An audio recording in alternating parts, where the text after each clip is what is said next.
you like audiobooks or audio shows, check out a free trial of Audible. Just click the link in the description.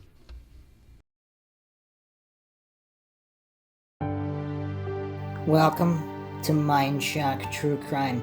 You are listening to the Delphi Case series. This is episode 14, Suspects Naming Names. That's right, we will be naming names and dissecting the known information regarding suspects early on and more recent suspects and potentially damning evidence linking them to these murders, and we'll be attempting to make heads or tails with some seemingly conflicting information, contradictory information, but at the same time certain variables that can't be dismissed with multiple suspects. I mean, how many suspects could potentially be involved here that could account for all these variables? That is what we'll be going over and attempting to decipher in typical Mindshock fashion. So you guys might want to settle down. This might be a long one. We have so much to go over. If you haven't checked out the previous 13 podcasts, make sure to check them out, because I go over the case, all of the issues with the case, all of the anomalies with the case, and the seemingly Keystone Cop investigation, but it might not be that at all. It might be intentional obfuscation and misdirection by law enforcement. Or it might be law enforcement corruption with possible complicity involving some of the suspects or persons of interest we will be going over. As always, if you enjoy the podcast and you find it interesting, you can donate to our PayPal. Just check the link in the description. Help support Mindshock. Help us get more mind-shocking episodes out there to bring awareness not just to this cold case, but to other cases, missing persons, wrongful convictions. Awareness is the key. Make sure you like and share the podcast across social media platforms, of which you can find us on Twitter, Facebook, Reddit, and Patreon. Patrons do get priority for case topic logical analysis, co-podcaster requests. You could also be a guest on the podcast, depending on your tier. So become a patron today and support Mindshock. Make sure you subscribe to the channel, hit that bell for notifications. Questions, comments, theories, thoughts, suggestions, rebuttals, debunkings of any kind, leave them in the comment section. Alright, so let's set the stage here with Robert Lindsay on Beyond Highbrow. So I'm going to go over information from 2017, then I'm going to go into updated information from 2019, and then I'm going to go into the recent information from the past month or two. And because I think there are clues hidden early on that may have been forgotten about, glossed over, disregarded. And these particular clues may be critical in discerning which individuals are involved or not involved, and possible motivations and law enforcement connections. Obviously, we have Derek German, who potentially has blown the whistle on many individuals, and that is why he got reduced sentences, charges dismissed outright. On someone with his rap sheet, it does seem a little unusual unless there was more going on here. Is he a type of CI? Does he have connections to other individuals who are truly the guilty parties? And is some of this on his part almost just wishful thinking, and maybe he's intentionally not considering the possibility that some individuals he's involved with might have wanted retribution of some kind? So maybe he's kind of just intentionally deluded himself into thinking it's not possible. Therefore, he's not intentionally deceiving or not going after these people. He's kind of almost convinced himself that they're not involved, therefore he refuses to look because he's too scared to open that Pandora's box. And it'd be hard to blame the guy. Obviously this is such a tragedy. It's a devastating situation no matter how you look at it. But let's look at this blog post from Beyond Highbrow, Robert Lindsay, August 30th, 2017. Delphi Murders Update, August 30th, 2017. Update on the crime and a profile of a Delphi Murders suspect. New Delphi murders update. Note to commenters. 1. I am getting really sick and tired of saying this over and over, but most of the material below is made up of rumors and my own opinions and theories. None of that is presented as fact. Furthermore, I am not using rumors as reliable sources as has been alleged. I never said they were reliable sources. How reliable is a rumor? That's for you to determine. But in general, a rumor is not considered to be a reliable source, and they are not treated as such below. And just my own quick note here, how often do rumors early on in true crime cases turn out to be true? I mean, I just recently covered the Tara Calico case. If you haven't checked that out, check that out. Rumors of the sheriff's son being involved or people connected to the sheriff. I mean, it's just crazy how many cases rumors ended up being true. That's my only point there. Not that these specific rumors are true, but they could be true. So to dismiss them outright, of course, we have condemnation before investigation is the height of ignorance. That doesn't mean you need to believe the rumors. There's no reason to believe or disbelieve. And I don't know why that's so triggering for so many coincidence theorists out there that just think everything is rumor and conspiracy. I'm not alleging it's true or untrue, so it's kind of silly and illogical to just jump to either side of the spectrum without doing the actual work, without doing the logical investigation, which is what we're doing here. The rest of what we are reporting are, in general, our hypotheses about the crime. These hypotheses have changed several times in the course of this investigation, but that's the way all detective work is. If you don't want to be wrong, don't be a detective, because being a detective is all about being wrong. So our hypotheses are just that. If you are not sure what a hypothesis is, go look it up. It's just a guess or a hunch that you are setting out to prove. We do not believe we have proved much about this crime yet, but we do have a lot of hypotheses going. All of those hypotheses are by their nature temporary and may be changed at any time. If they are borne out, then they will become more permanent. The only thing that is presented as fact are statements sourced from law enforcement or the media. And again, caveat, that is not factual necessarily either. Just because someone in an official capacity reported something doesn't mean it's true, especially from law enforcement. We receive so many directly conflicting statements. Obviously, that's not a fact either. If you have issues with rumors, theories, opinions, hypotheses, etc., just quit reading right now and get off my site and don't come back. You will not be missed.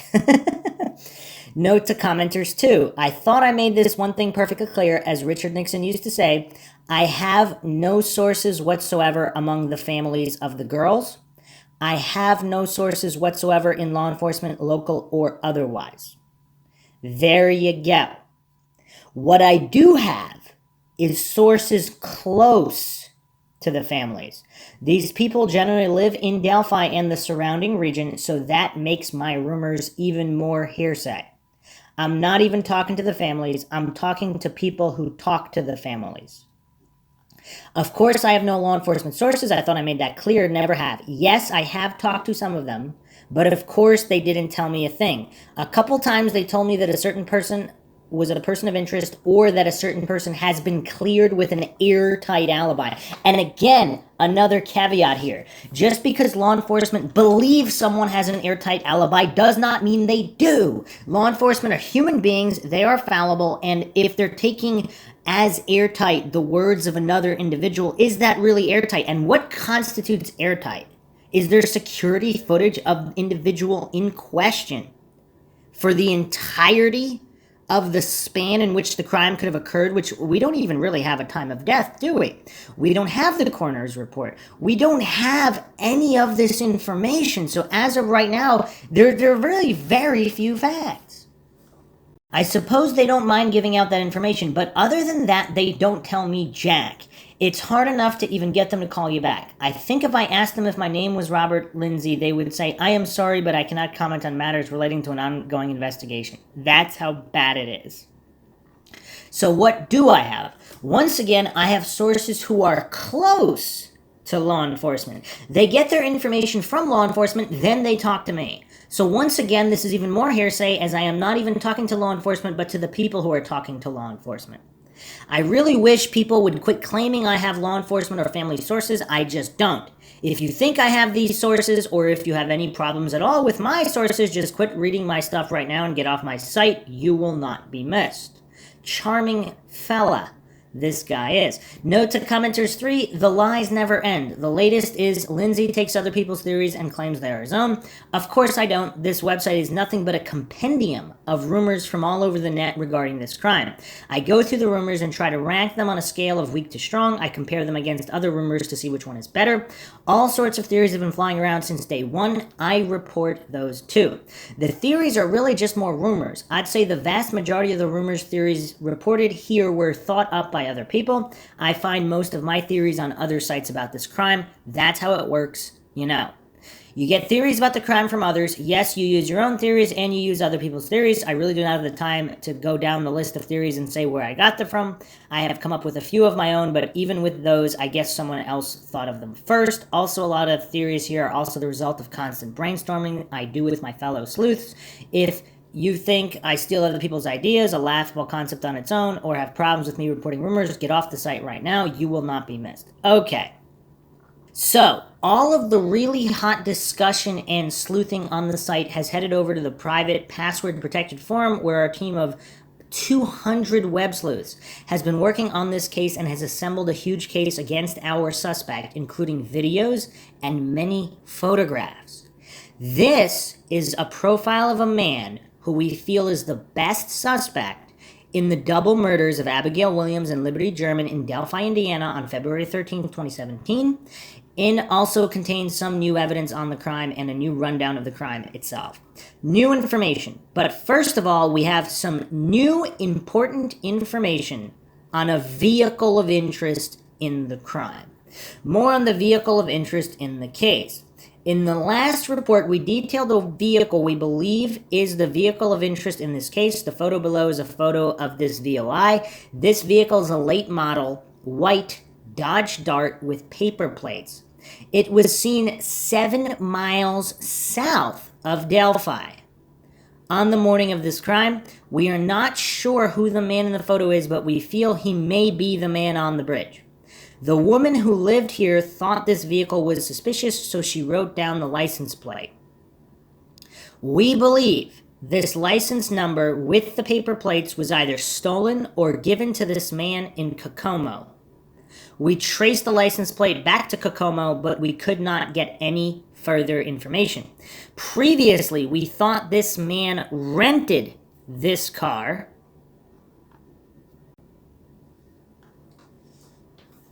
We now believe that this man may own this vehicle. The VOI in the crime is said to be a late model white Dodge Dart with paper plates. It was last seen at the trailhead by a witness at approximately 3 p.m. on February 13th, which was exactly the time that this crime was occurring. Allegedly, of course. We actually don't know that. That's not a fact. As you can see, the vehicle in this photo and the VOI in the case have the same descriptions. Both are described as late model white Dodge Darts with paper plates. We believe that the car below is the same car that was used in the crime 6 hours later on the bridge in Delphi. It stands to reason that this man may be the man on the bridge, but we can't prove that yet. I can tell you who this man was visiting, though. This man was visiting a woman's son at this woman's house. The son lives a ways away, but was visiting his mother at the time. The man in the white car was reportedly visiting a man named BH at this home. We have no information whatsoever on whether BH was involved in the crime that occurred later. At the moment, we have little reason to suspect that he was. However, he does have a criminal record and was arrested only a few days after the murders. We do not understand the relationship between BH and the man with the white car. We have no idea how they know each other or the reason for the visit that morning. As we now believe that this car is owned by this man and not rented, we now believe that the man on the bridge may have used his own car to commit the crime. However, he tried to cover it up by putting fake paper plates over his real plates. We have a suspect who is rumored to drive a late model white Dodge Dart, but we have not been able to prove that he actually has a car like that. It's only a rumor. We have been working to try to figure it out, but car ownership information is hard to come by. There are new reports coming in that the VOI was seen by more people than just this one woman. There are now reports that several people saw that car there at the bridge that day. The reason we think the late model white Dodge Dart with paper plates is the VOI is because, to our knowledge, this is the only car seen that day that has not been cleared. So I'm assuming that they're operating under the information that the black SUV with all the stickers in the rear window was cleared. And there's, of course, conflicting information on that as well. Now, just to keep this in order, there's actually not a ton of information regarding this white Dodge Dart. Again, there's so much conflicting information here, but I'm going to go to paperblog.com, and this is an update July 23rd, 2017. And so this is prior to the August 30th blog that I was just reading. So I will just go over this real quick. This is a profile of a man who we feel is the best suspect in the double murders of Abigail Williams and Liberty German in Delphi, Indiana, February 13th, 2017. It also contains some new information. Okay, the vehicle and a new photo that shows the bridge man stalking the girl's vehicle of interest. The vehicle, so it is a late model white Dodge Dart with paper plates.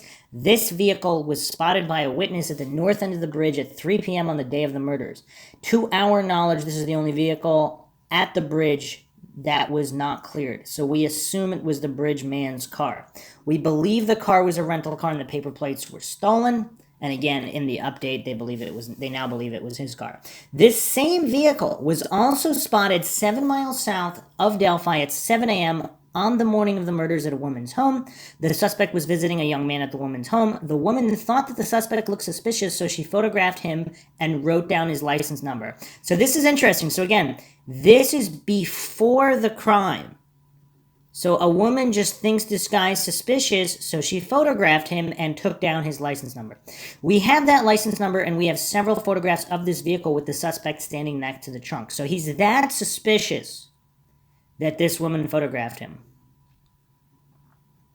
We believe that the car photographed in this vehicle was the same car used in the crime. We have okay, so they traced it to the nearby city of Kokomo. We believe that the suspect either stole the plate in Kokomo or someone provided it to him. At the time of the crime, the license plate was still valid, but it expired in April. We believe these plates have probably been discarded. This information has been shared with law enforcement, but we have no idea if law enforcement agrees with us that this is the VOI in the crime. This is simply the car that the Beyond Highbrow team of approximately 200 web sleuths believes is the VOI. We have reason to believe that law enforcement may be interested in this photograph, although they have not made any statements to us about these photos. Nevertheless, we feel that if you recognize the man in the photo, or if you saw this vehicle or license number around the time of the crime, we think you should notify law enforcement. We also believe that you should give us any such information. Okay. If you feel you are the man in the photo or that this is your vehicle, then we feel you should go to law enforcement and inform them of that so you are no longer under suspicion. Nevertheless, we have serious doubts that an innocent man, vehicle, or license number is being portrayed in this photo. It is correct that law enforcement has not released any information about this photo, but perhaps they may in the future. Although these photos have been released on some Facebook forums, they have sparked little interest. We have been holding these photos for a long time, and we were afraid to release for fear of interfering with the investigation. However, with the release of the composite, and after thinking long and hard, I am having a hard time understanding how releasing this information harms the case. Instead, it may well prompt more tips. Also, MSM news sites may pick up on the story, which may prompt even more tips. Of course, if law enforcement requests that we take the photos and information down, we will comply. So again, in these photos, it's kind of hard to tell what's going on here. It's a guy at a trunk. I mean, these are not the most high-resolution photographs in either way, but there's really not much that can be gleaned here. But let me continue here. The photo was taken at 7 a.m., 7 miles south of Delphi. 8 hours before the Delphi murders occurred in that same town, or allegedly occurred. The person was at a woman's house visiting a friend. Okay. New photo of the bridge man stalking the girls before the crime. We believe that Bridgeman can be seen in Libby's photo of Abby walking on the bridge. Although he is very hard to make out, he is hiding behind a tree to her right. We have enlarged the photograph and circled the Bridgeman hiding behind a tree. We feel this is the Bridgeman because the figure behind the tree matched the Bridgeman perfectly in the color of his clothing. That is kind of creepy, but yeah, it's just so hard to make out. It's so hard. If you study this photo very closely, you will see that the shadow behind the tree is a man-shaped figure. Further, the shape of his body is identical to the shape of the man on the bridge's body. Furthermore, if you look even more closely, you will see that based on the different colors of clothing of the man in the shadow, the man behind the tree is wearing the exact same colored clothing as the man on the bridge. Therefore, we conclude that the shadow is the man on the bridge watching Abby on the bridge and stalking her very shortly before the bridge attack. Here's a second photo from the exact same location as the one with Abby in the bridge below. Notice that there is no shadow hiding behind the tree. Why was it present in one photo and missing in another? I mean, again, you'd have to match up the exact times it was taken, etc. A suggestion is that it was a shadow that was there only on that day. That is improbable, and a further blow-up of the photo shows that to be false, as it clearly shows what the object is. Yeah, I mean, yeah, it's tough. It's tough. We believe that this photo shows the man on the bridge hiding behind a tree watching Abby as she walks on the bridge. The actual murders. Items owned by the girls. Several items of jewelry were stolen by the killer. And $15 to $20 was also stolen. There is a rumor that one girl had a backpack and the killer may have discarded it as he was leaving the scene. The backpack has never been found. We doubt if Libby's phone was recovered by law enforcement. We believe all of the information on the phone was taken from the cloud before the phone died. We believe her phone was taken by the killer. We continue to believe that he may have disposed of it in a gravel pit lake on the Mears property, next door to Ron Logan's property. We do not believe that law enforcement has yet searched or drained this lake. They would probably need a serious warrant to do that, and I doubt if the mayors wish to give law enforcement permission to search or drain the lake. And that's an interesting point, though, because when did they get the phone? Did they find the phone at a later point, and then they just didn't say when they recovered it? Exactly when? Okay, the audio tape of the crime. Only 6 minutes of the 40-minute video is known. After you hear the killer say down the hill, well, they're assuming that's the killer saying down the hill, you hear the sounds of people walking through the forest for several minutes. I guess this is just sourced from rumors. You also hear the muffled voices of more than one person talking at this time. Although it is hard to make out what anyone is saying. Towards the end of the 6 minutes, you hear the man and the girls crossing the creek, which was knee-high where they crossed, I'll bet icy cold. I don't know where they got this information. So this is a group of around 200 web sleuths. So I'm assuming they talked to people who listened to this 6 minutes. So did law enforcement tell them there was 40 minutes and they played 6 minutes? We believe the actual attack started after the three had crossed the creek. It is unknown what prompted the attack. The first attack consisted of a knife attack to the back of the neck of one of the girls. The victim went down right after this attack. At some time around this period, you hear both girls screaming on the audio, probably before the attack took place. Why no one heard these screams is not known. It is not known what is on the rest of the audio, but it appears to consist of the sounds of the two murders taking place. Both murders were apparently caught on audio in full. Again, I guess this is a combination of multiple sources of information, rumor or not. Okay, rumors, and they did not classify this under rumor. So next, so on this paperblog.com, they are classifying the rumors after the information I just went over regarding the tape. So this is their classification. Again, I'm not saying any of this is true or untrue. I have no idea. Rumors. The following consists of a number of rumors about how the girls were killed. Most of these rumors have not yet been validated and should be taken with a huge grain of salt. However, the rumors in bold are apparently true to the best of our knowledge. Probably or fully true rumors. Both girls were disrobed either partially or fully. One was naked, but the other had a top on. Both girls were bottomless, and the panties of both girls were found at some distance from the crime scene. Some of the girls' clothing was found in the creek. And again, I am going to do another aside here because I've referenced the thermal imaging drone that did not pick up the bodies, because if they were there only within hours of being murdered, and body temperature maintains between 30 minutes to 3 hours, and then it drops between 1 to 1.5 degree per hour. So they would clearly show up on a thermal imaging drone unless the drone was not working. The operator has said it was working very well. He could see all the people and deer even. So the other thing is, would they not find anything during their search in the creek? Now, the area where the bodies were found, again, there are no leaves on the trees. This area is visible from many points.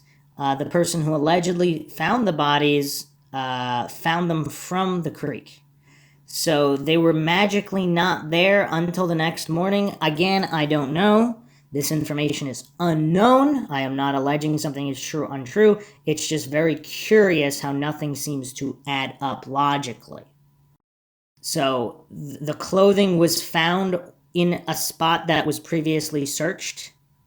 I don't know what to make of that. Either way, back to the rumors here. So they're stating here this is probably or fully true. One girl was propped up against a tree in a sitting position. One girl had the top half of her body covered with leaves. Blood and dirt under Liberty's nails. Dirt under Abby's nails. Abby's nails badly torn up. One girl has an F carved or burned into her chest. Police believe that Libby had 4 to 5 chances to escape, but did not flee because she was so dedicated to her friend that she vowed to not leave her friend in this horrible state with this monster. In real life, they were inseparable. More uncertain but plausible rumors. At some point, at least one of the girls was stricken with the blunt end of a gun. At least one of the girls had the back of her head badly bashed in with a heavy object, possibly a rock. And again, if some or all of this is true, it does point to more than one perpetrator, because if I would assume, I guess theoretically it's possible an individual could use multiple weapons, a knife, a gun, and a rock, all separately on his victim. I guess that is possible, but a stake was driven vertically into the abdomen of one of the girls from the killer who was standing over her body. This is another persistent rumor that we have made great efforts to refute, but still have not been able to do so. This stake to the stomach is one of the reasons for the consistent rumors that one of the girls was pregnant. It is not known if either girl was in the early stages of pregnancy. However, this is a persistent rumor that we have not been able to refute despite our best efforts to do so. The rumor initially stated that one girl was pregnant, but now it says that the other girl was pregnant. Another rumor is that a part of the attack was set off by the killer becoming enraged when he found out one girl was pregnant. How he found this out is not known, but perhaps she told him in an effort to spare her life. Okay, so I'm assuming this means that the rumors are coming from someone who knows the murderer and he relayed this information. The killer used some sort of strong chemical to destroy any of his DNA left at the scene. The killer used shackles to shackle the two girls together, and he may have used chloroform to knock them out. The girls were posed in the crime scene. Okay, inconsistent rumors. There are inconsistent rumors of whether the girls were sexually assaulted or not. One rumor says they were, and in fact, it goes into some detail about what happened during and after the assault. We will not go into the details of this rumor at the moment for obvious reasons, but the latest rumor, apparently from an excellent source, is that the girls were not sexually assaulted. The bridge man and the suspect, too many coincidences. We believe that the bridge man is wearing boots from the Indiana Packers plant in town. The suspect formerly worked at Indiana Packers for a significant period of time, around the period of the mid-'80s to the mid-'90s. He was employed in the maintenance department where he was employed as an electrician. We believe that the bridge man is a fisherman. The suspect is an avid fisherman, almost to the point of obsession and fanaticism. Although the bridge man is said to be wearing a fanny pack in the bridge photo, he is actually wearing what is called a deer kit. This typically contains scissors, knives, etc. for cutting up the game that the hunter has killed, and the bridge man's pack may have contained similar items. He may have used some of these items to cut up the girls. The bridge man is definitely left-handed. The suspect is also left-handed. Actually, he is ambidextrous, but he prefers his left hand. We know the bridge man is left-handed because he has a left-handed gun holster strapped to his right side with a semi-automatic pistol in it. We know the bridge man has a gun on him, as it can clearly be seen and outlined under his jacket. We believe that the bridge man's gun is either unregistered or stolen. If stolen, we believe he may have stolen it from Ron Logan somehow. If this is true, we do not understand this aspect of the case. The bridge man is bow-legged. The suspect is also bow-legged, probably from extensive horse riding as a youth. This is one reason we favor an Amish or German Baptist connection for the suspect, because the Amish ride horses everywhere. The bridge man is duck-footed, that is, his feet go outward when he walks. The suspect is also duck-footed. The bridge man has an injury to his left knee, which is obvious in the moving images of him walking on the bridge. The suspect also has a serious injury to his left knee, has several deep stitches on it, and sometimes wears a brace. We have a photograph of the suspect's scarred knee and a photograph of the suspect wearing what appears to be a knee brace on his left knee. The bridge man is 50 to 60 years old. The suspect is 52 years old. The bridge man is 5'8 to 5'10 and weighs 180 to 200 pounds. The suspect is 5'8 and when last weighed was 170 pounds, but that was a few years ago, and he seems to have gained weight after his recent release from prison. The bridge man appears to be in good shape for his age based on the way he easily navigates that rickety, frightening bridge. Being an avid outdoorsman, the suspect has been in great shape his whole life, but he has recently developed a paunch as a recent middle-age development. The bridge man smokes and is smoking during the crime. He may also smoke cigarillos, as a cigarillo wrapper was found at the scene. The suspect also smokes, and he does smoke cigarillos. We have a video of the suspect smoking a cigarillo. And, okay, just a quick aside point here with this. Is it possible a rapper was nearby the scene and was at the scene before the girls were put to the scene and has nothing to do with the crime? Again, this is the wilderness. There's rappers and various trash that can be found that's not too far away from trails. So the other thing we haven't really discussed, is it possible someone stumbled upon the crime scene that was not responsible for the crime but didn't report it out of fear, possibly they're a criminal? So it's tough to really account for a lot of these variables. Is it possible someone stumbled across the scene, a criminal, and then they left, and some of the rumors were from this individual that did not want to report it to the police or say that he found it, even though he did, even if he was not involved in the crime in any way? But carrying on here, the suspect was photographed the night before the crime in Indianapolis. We have two of these photographs. In one of these photographs, the suspect is standing next to a white compact car. We believe that a white compact vehicle was used by Bridgeman to commit this crime. We believe that these photographs were used by the suspect to foreshadow the crime he may have intended to commit the next day by leaving tantalizing clues, which is something he loves to do. In the number and strangeness of the tantalizing clues the suspect leaves about his purported crimes, the suspect resembles the Zodiac Killer, BTK, and others. The suspect also likes to ridicule and mock law enforcement. And do law enforcement know that? During the press conferences, when they believe that he was in the room, and they believe they've even talked to him or interviewed him in some capacity, that's interesting. If this case ever goes to trial, it may go down in history on the same level as those other crimes, where the criminal left clues behind to tease and taunt law enforcement. The suspect. Suspect's background and life story. The suspect resides within a 20-mile radius of Delphi and continues to reside there at this moment. The suspect is a former resident who grew up in Delphi, right around the area of the crime, and still knows all of the landowners around there, including Ron Logan, Marvin Sandifer, the Mearses, and Ivan Brumbaugh. The suspect is either Amish, shunned, or German Baptist, or is strongly associated with one of those communities. He knows the area around the crime scene, including Logan's Land, Deer Creek itself, and the bridge like the back of his hand. The suspect has a low education level, but probably graduated from high school. The suspect has a very messy divorce with his ex-wife, including violent child custody issues. The suspect did a short stint in prison for badly assaulting his ex-wife. The suspect has a long record of mostly minor crimes with some jail stints and one short prison stint. All crimes were committed in Indiana. Crimes were mostly repeated drunk driving, but also invading the home of menacing and badly beating up an ex-wife. All of his ex-wives, how many does he have no contact orders against him, which implies domestic violence on his part. In terms of crimes for which he has not been caught, he has engaged in petty theft. The suspect is no longer employed, but in the past he worked at different jobs, including handyman and electrician.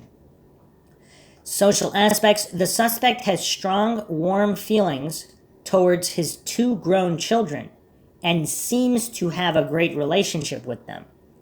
The suspect has a new girlfriend about his age who may be a native of the region. She is a kind, sweet, gentle lady who absolutely adores the suspect and nearly worships him as a god. They appear to have a stable, warm, loving relationship. She is completely clueless about his dark side, but he is good at hiding that anyway. Relations with the ex-wife are not known, although both the suspect and the ex-wife recently showed up for his son's high school graduation. Some say that the suspect has strong hatred for his ex-wife, but this is uncertain. The suspect has a circle of warm friends with whom he has good relations. These are very masculine, tough, hard, outdoor men of about the same age who think he is completely on the up and up. He's fooling them all. The suspect can seem quite warm and friendly, like your best friend. He is easy to befriend, and when befriended, seems charming and disarming, and seems increasingly harmless the more you get to know him. Psychological profile. The suspect has an Axis 2 cluster B pathology. The suspect is a psychopath and has narcissistic personality disorder, malignant narcissism. The suspect has no Axis 1 disorders. He is not psychotic.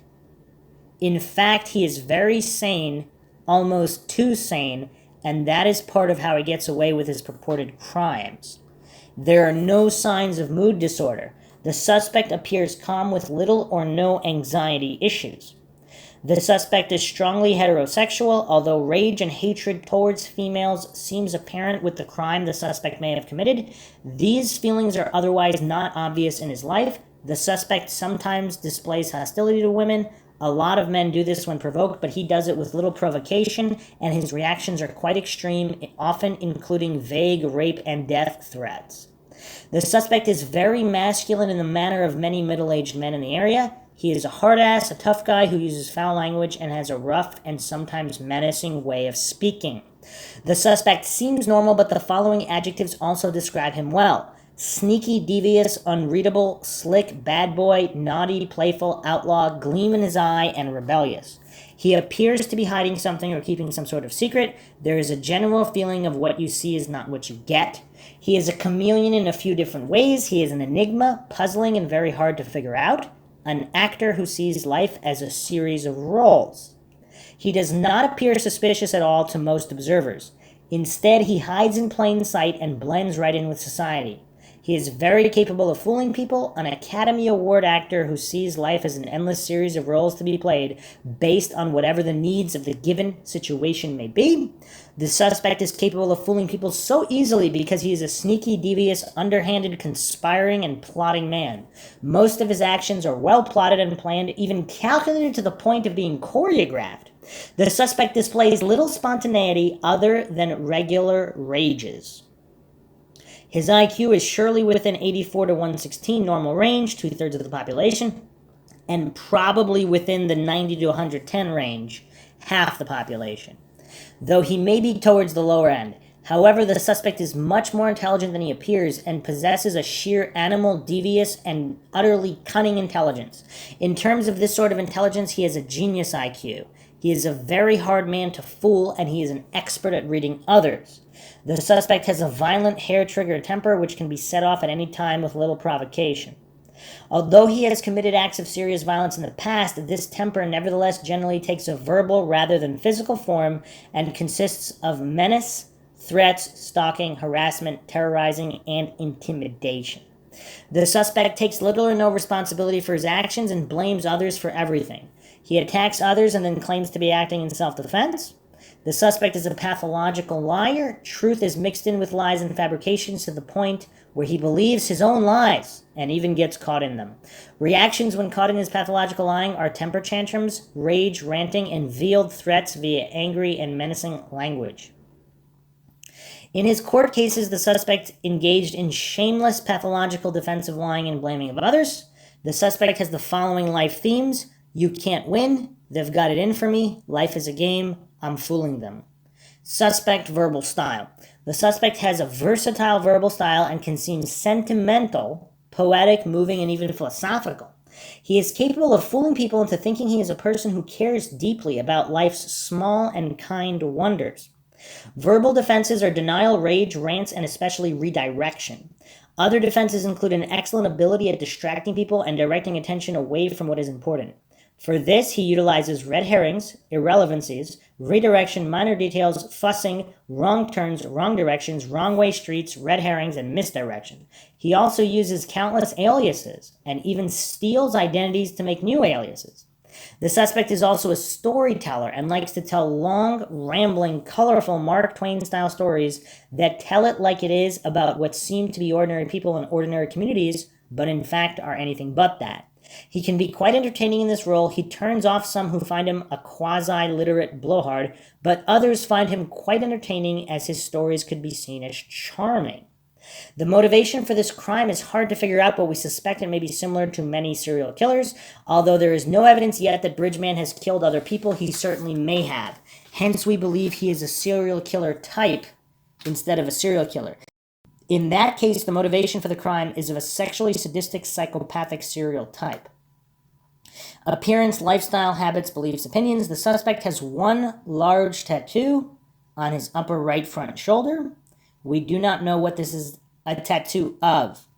Lifestyle. The suspect has some sort of gang ties with the Aryan Brotherhood, possibly as a result of his incarceration. We have photographs of the suspect throwing Aryan Brotherhood gang signs. Nevertheless, we have little evidence that he is a white supremacist, and on his Facebook page he comes across as an anti-racist, even a coastal liberal variety. He may have only joined the AB for protection in prison.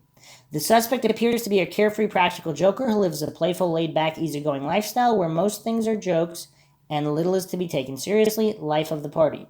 Habits. The suspect is a regular drug user. He mostly uses marijuana, which he enjoys a lot. We also believe he may be deeply involved in methamphetamine, even to the point of manufacture and dealing.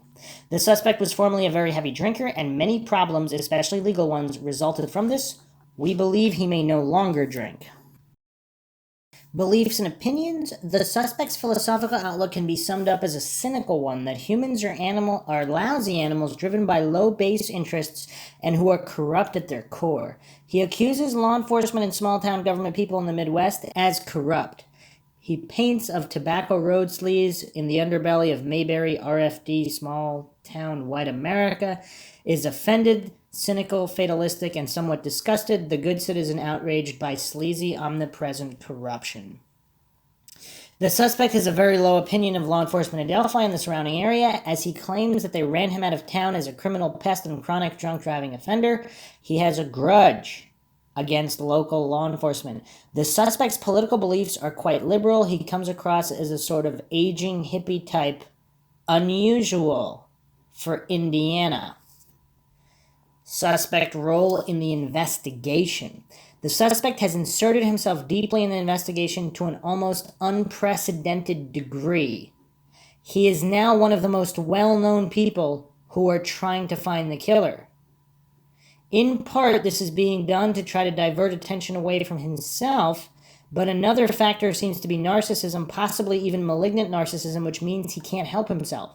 He also loves the limelight, the sound of his own voice, is something of a publicity hound, likes the idea that he is hiding right under the noses of everyone and getting away with it, and thinks this is some sort of joke. The suspect's attitude toward the investigation is hard to figure. We believe he is nervous and fearful of being caught, but also sees the whole thing as a hilarious game of cat and mouse. He's fooling law enforcement and all of society, getting away with murder and hiding right under their noses. He also seems to be playing a game of neener neener, I'm the killer and you'll never catch me, haha. In this sense, he resembles the Zodiac and BTK. The suspect sought out law enforcement early in the investigation in order to leave a tip. We have a video of him calling in this phone tip. We believe he did this as part of a plan to frame an innocent man. We believe he was originally going to commit this crime and then lay low, but changed after he was photographed and recorded on audio. Over the next month, he then formulated an elaborate case to try to frame an innocent man, a former workmate who he had a falling out with. This consisted of a very long and elaborate theory which did not make much sense on examination. Further, the man he attempted to frame did not seem like the type to do such a crime. He also included a number of videos as part of this plan. He then went out on the internet and tried to promulgate this theory on a number of websites and on Facebook and YouTube. He was fairly successful at this until some people started catching on to his scheme. Okay, so let's go back to the original update. Reportedly, a photo of a white compact car near the Monon High Bridge on the day of the murders. However, this car does not match up to the white vehicle photographed in front of the woman's house. There are suggestions that this photo may not have even been taken on that day or in that place. It has been traced back to a woman who is trying to frame her ex-husband for this crime, so this photo may simply be a photo of his vehicle. Bottom line is this photo has no relevance to the case. Okay, that's a mind shock. So is this Dodge Dart photo? Does that explain why this particular woman randomly photographed this guy, her ex-husband, and his vehicle, and then tried to tie it to the Delphi case as some kind of opportunity frame job? Again, I don't know. And how did they determine that? Either way, continuing on here, despite the red herring and the dead end regarding the photo above, we are hearing that more people are coming forward saying that they say a white late model Dodge Dart with paper plates at the bridge around the time of the crimes, but no photos have emerged yet of this vehicle at Monon Bridge that day. So did this woman simply have an ex-husband that also had a white Dodge Dart? I mean, that's not the most rare vehicle in the world. Although it wasn't incredibly popular either. In 2012, there were 25,303 Dodge Darts sold. In 2013, there were 83,388. In 2014, 83,858. In 2015, 87,392. In 2016, 44,050. And in 2017, 10,082. So yeah, it's not that popular either. Now, what percentage of those were white? Apparently, there were only 12 colors. There were 2 white colors, bright white and bright silver. So the whites were roughly 12.25% of global production numbers, for example, in 2013. So somewhere between 10 to 15% white. So yeah, it's not the rarest car, but it's also not a Camry or Corolla either. So yeah, I mean, I don't know. Maybe there's something there, and it's definitely worth pursuing. It's rare enough to the point where there might not be tens of thousands of them or even thousands of them. I mean, there's probably a limited number of white late model Dodge Darts in the Delphi area at the time. So perhaps there is something there. I don't know. Now, if this woman who wanted to get back at her ex, if her ex happened to have one of these white Dodge Darts, did she take that opportunity to try to make life difficult for him? Who knows? You know what would be kind of crazy if she didn't, if he really was involved, but she didn't know that, and she was just trying to make his life difficult because she didn't like him. That would be truly mind shocking. But okay, so let's continue on here. There are different stories regarding the woman who took these photos and the man in the photo. The woman was reportedly shown a number of photos of different men and asked if any of them were the man with the white car. When shown a photo of our suspect, the woman supposedly pulled her car over to the side of the road, leaned out the car door, and vomited. So she had a very violent, involuntary reaction to a photo of our suspect. However, before this happened, she was shown a number of photos of possible persons who the man by the white car might be, and the woman was saying yes to all of them. Obviously, they are not all the man by the white car. Unfortunately, this witness has serious credibility issues. Okay. More about the home where the photo was taken. Unfortunately, this woman's home and life's involvement in this tale is not over. The day before the killings, 2 persons came over to visit her daughter. These persons...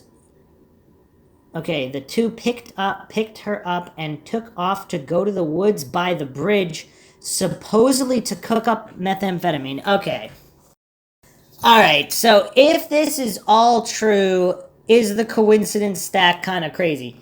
So this woman, now she's not named, and the day before the murders, 2 people come over to visit her daughter, and they just randomly go near the Monon High Bridge to cook meth. The next day, this random guy with a white Dodge Dart, who happens to be her ex-husband, is at her house. I mean, I don't know. What's going on here? We're going really far into Mindshock land now. The notion that there were meth cookers in the woods that afternoon led to all sorts of what I call the meth theory. Most involved these dealers and cookers, and apparently the 3 people above, killing the 2 girls for all sorts of possible reasons, mostly that the girls happened upon the meth cooking operation. These theories in general are no good, and I reject all of them. Nevertheless, over the period of between 2 and 12 a.m. and between 2:12, 2:15, these 3 were gone and were reportedly cooking meth at some point during this time frame. But it's not exactly known when or where. All of these people were high out of their minds on meth and heroin for 3 days, and all used a benzodiazepine that is known for pretty much erasing your memory. The daughter came home late on 2:15, beaten up, and complained that she had been beaten and gang raped and at some point over this period. Okay, wow. So there are people cooking meth in the woods near the bridge. There's all these possible assaults and rapes going on, all within these 2 days. This is really bizarre. People thought this may have happened in the woods, maybe when the girls were being killed. But this gang rape probably occurred elsewhere, probably in someone's home. So it's just randomly happening at the same time that Libby and Abby are being killed. At the same time, there is rumored to be a photo of men on their knees with their pants down, kneeling around the body of a naked woman. For some time, people wondered if this was a photo of what was done to the girls, but now it appears that if this photo exists, it depicts this gang rape of this woman's daughter and not any rape or murder of the girls. Weird. Okay, so this woman's daughter was reportedly a willing partner in the gang rape, as it was done as a gang initiation to initiate her into some gang. Now, what does willing mean? If they're all on meth out of their minds, is she able to knowingly consent? If they're all on meth? I mean, I don't know. Doesn't that impair your judgment to the point that you would technically not be able to legally consent to something? The gang appears to be an Aryan Brotherhood white supremacist organization, but it is not the Aryan Brotherhood. Instead, it is some local group not affiliated with them. After the initiation, this woman's daughter became the property of the gang and they could do whatever they wanted to her. They could sell her, give her away to other people, force her to prostitute herself, all sorts of things. That definitely sounds like a gang you want to join, right? As a result of the gang rape in which this other individual probably participated, the woman's daughter was given to this individual by the gang, her boyfriend for the next 6 weeks, but apparently she was forced into this relationship. When she returned home, the woman called the police on all of them. And one of these individuals was arrested that day, February 15th, on meth charges. In the aftermath of the 3-day ordeal, the woman's daughter reportedly confessed in part to the murder of the girls. Okay, so is this one of the reasons why law enforcement has been relatively tight-lipped? If there's some kind of meth ring gang with all of this going on and they were so high on drugs they don't know exactly what happened and they're confessing but there's no evidence, what would law enforcement do in that situation? Would they release this evidence to the public or not? This is kind of bizarre. So this woman's daughter, the woman who apparently took a photo of her ex-husband with this white Dodge Dart, her daughter is supposedly part of this meth ring gang operation. So she reportedly confessed in part to the murder of the girls. She stated that she wanted to know what it felt like to stab someone, so she stabbed someone. She did not know who she stabbed, when, or where. Now here's the crazy part. If these people really are on meth completely out of their minds and they're just these black spots in their memory and they truly can't remember, wow, I mean, this is crazy. Would that occur for the case not being able to be solved? But the problem is, what about the evidence? Wouldn't there be physical evidence of this if it really did occur? Furthermore, all of their minds were as good as erased for the 3-day period due to the benzo ingestion. I am not sure if her confession has been turned into the police. So I guess she confessed to someone else, not the... Okay, so maybe the police don't know this? Okay, or it was reported to the police, they didn't take it seriously. Is that a possibility? We believe this is a false confession, the result of a beating, a gang rape, and 3 days of heavy drug use. Anyway, she has no details about the stabbing. Furthermore, she does not seem capable of murdering these girls. The individuals she was with are pretty lousy men, but from what I know about them, I can't see them murdering these girls, especially for no particular reason. The woman has been interviewed by both the FBI and the Indiana State Police. Huh. We do not know what has come of this, but our information is that law enforcement does not believe the meth theory of the murders is a valid hypothesis. As far as this woman's daughter goes, at some point she was sold to a man up in Wisconsin. She had to go up there and live with this man, who bought her for a month or so. Later she was in rehab. This woman makes a lot of dubious choices, has terrible friends, and has gotten herself into a heap of trouble, but I don't think she's a murderer. Okay, the actual murders, rumors. The following consists of a number of rumors about how the girls were killed. Most of these rumors have not yet been validated and should be taken with a huge grain of salt. However, the rumors in italics are apparently true to the best of our knowledge. Okay, so we went over these previously. Okay, all of these rumors. Okay, new rumors. There are some shocking new rumors that have recently surfaced. The blockbuster is from the wife of a law enforcement officer who was working on the case. Her husband could not sleep at night, and he finally broke down and told her what was done to the girls.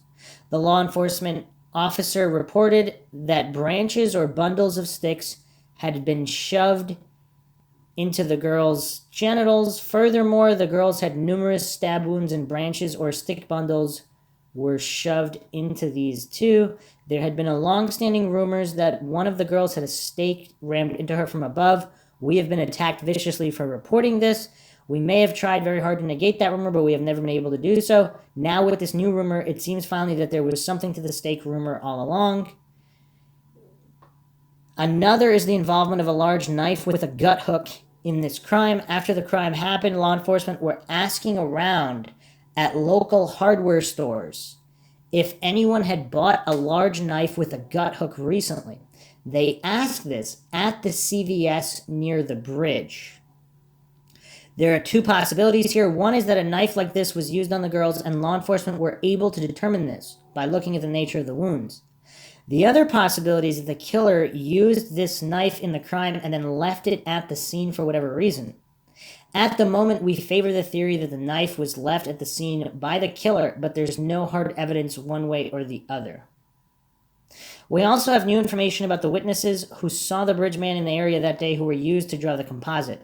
One wonders where the witnesses saw the bridge man. One rumor says he was seen parked in his car next to the cemetery. The other stories are simply that a few people saw the bridge man around the bridge at the time. Okay, the bridge man and our suspect. Too many coincidences. We believe that the bridge man is wearing boots from the Indiana Packers plant in town. The suspect formerly worked at Indiana Packers for a significant period of time, from the mid-90s to the mid-2000s, and may have retained work boots from that job. We believe that the bridge man is a fisherman. The suspect is an avid fisherman, almost to the point of obsession and fanaticism. The bridge man is definitely left-handed. The suspect is also left-handed. Actually, he's ambidextrous but prefers his left hand. And we actually went over all of this info of their suspect. We believe that the bridge man's gun is an M1911 early model pre-1986. As far as how this gun was acquired, one theory is that this gun was purchased also from the Amish, as they have many such guns available for cheap. The other possibility is that Bridgman stole this gun from Ron Logan of all people. In December, Logan had many guns stolen from his house by a young druggy woman he had living there. If this gun is stolen from Logan, it may be from this heist, as no doubt these stolen guns were distributed around. We are not sure at the moment which of these two theories is true, or even if either of them are. However, we believe that the type of model number and year is correct, and the ultimate provenance of this gun may well have been via a purchase from the Amish. As you can see above, the Bridgman has 3 different objects that we believe may have been purchased from the Amish. We believe that the Bridgman has some connection to the Amish community. He is either Amish himself, possibly shunned Amish, or he grew up around the Amish and German Baptists and knows them very well. Indeed, we believe the Bridgman grew up in Delphi, not far from where the crime occurred.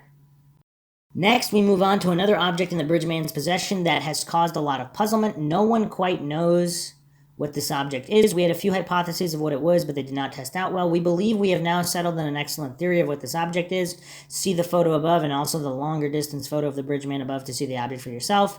It is definitely there. It is a strange rectangular object that is somehow strapped to the bridge guy's left pant leg.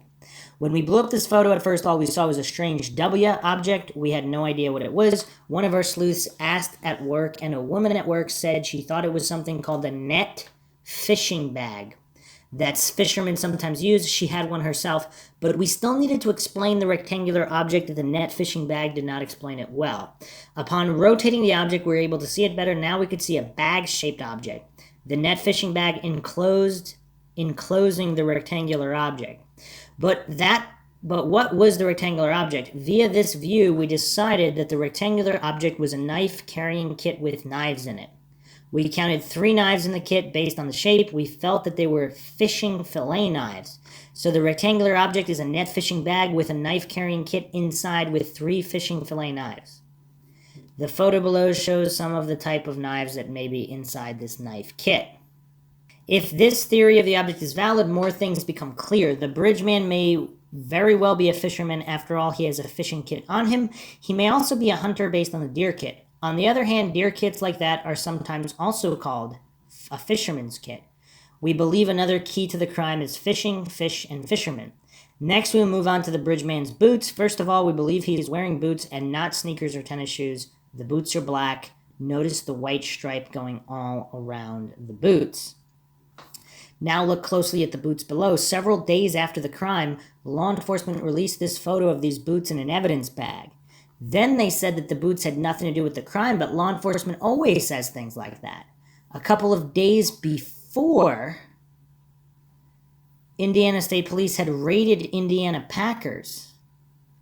The stated reason was a bomb threat, but we believe there was no bomb threat. Instead, that was just an excuse to shut down the plant and raid. After law enforcement were done with the raid, they walked away with a pair of Indiana Packers work boots. A few days later, a photo of these boots is released innocently to the media. However, they are in an evidence bag. Obviously, law enforcement felt these were the model of boots that the bridgeman was wearing. When we blow up the bridgeman's boots, we see now that his black boots with the white stripe all around them are an excellent match for the boots in the evidence bag. The blow-up of the bridgeman below is interesting for two reasons. First of all, he is not smoking something in that photo. The cigarette in the right of his mouth was photoshopped in. It is not known if the smoke on the left of side of his face was also faked. However, one thing is obvious in this photo and in any photo of the bridgeman, and that is his massive nose. However, look at the composite below. See any massive nose? Of course not, so what gives? Look back at that huge nose in the blow-up, but no matter what, it's huge in any video of the bridgeman. Many have remarked on his huge nose, but he has no huge nose. His nose is quite average. Solution to the problem? Simple. The bridgeman is disguising himself by wearing a fake nose. Voila. Problem solved. The motivation for this crime is hard to figure out, but we suspect it may be similar to many serial killers. Although there is no evidence yet that the bridgeman has killed other people beyond this crime, he certainly may have. Hence, we believe the bridgeman is a serial killer type instead of a serial killer. In that case, the motivation for the crime is that of a sexually sadistic, psychopathic serial type killer. We know much more about the bridgeman, but are not releasing it due to fears of harming the investigation. All of this information was officially turned over to law enforcement on Friday, July 21st. And one more point about the Dodge Dart. Let's go to WNDU News, and this was published April 30th, 2018. Indiana murder suspect killed in crash, police searching for second man. An Indiana murder suspect is one of three people who are dead after the car they were in crossed the center line and hit a garbage truck head on. It happened around 8:20 Sunday morning, State Road 15 near County Road 1100 South in Wabash County. Police don't know why the Dodge Dart crossed the center line and hit the truck. 19-year-old driver Teresa Williams, 21-year-old passengers Thomas Reed and Caleb Myron were killed.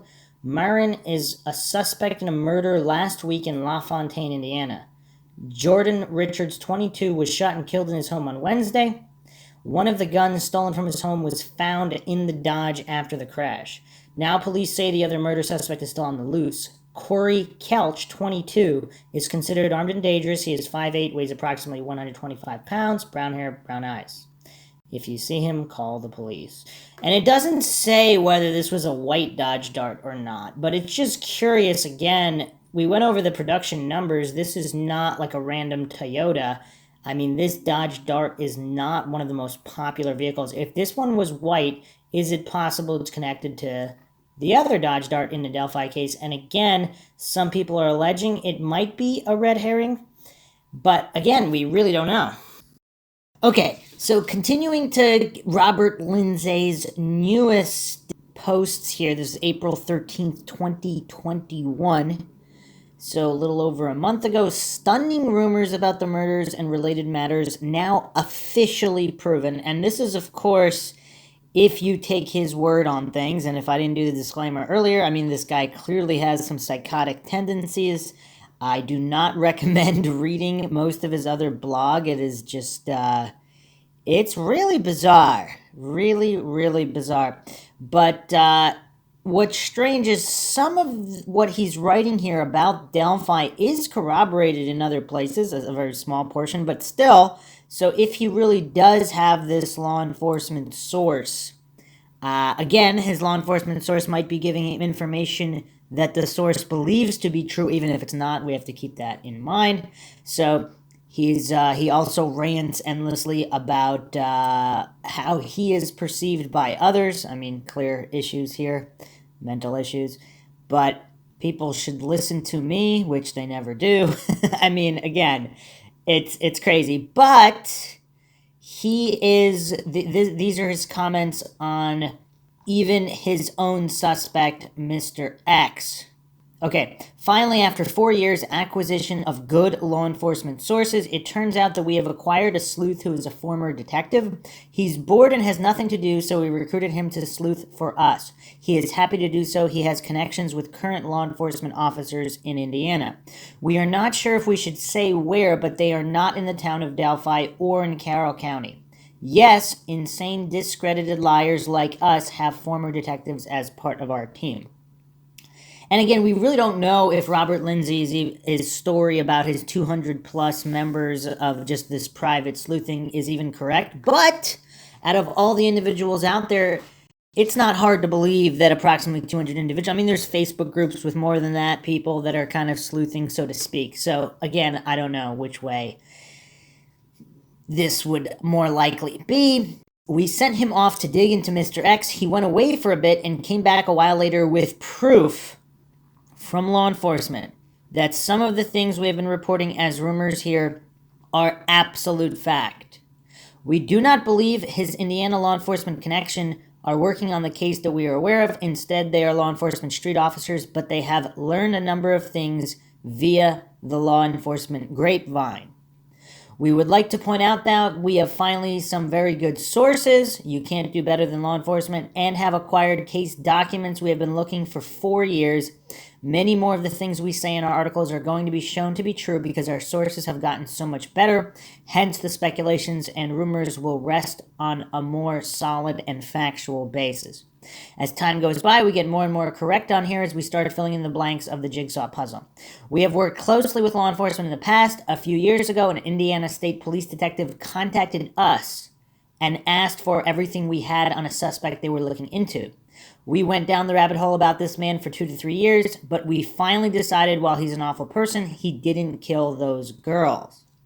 In the past, a local sheriff's deputy in a county near Delphi was one of our most active members, particularly with graphics. He was hiding incognito. And again, I'm not sure how much Lindsay believes in law enforcement corruption, but he was stating that this individual, I mean, there's a lot of different theories. One of them is this individual's alibi is, in fact, Delphi law enforcement.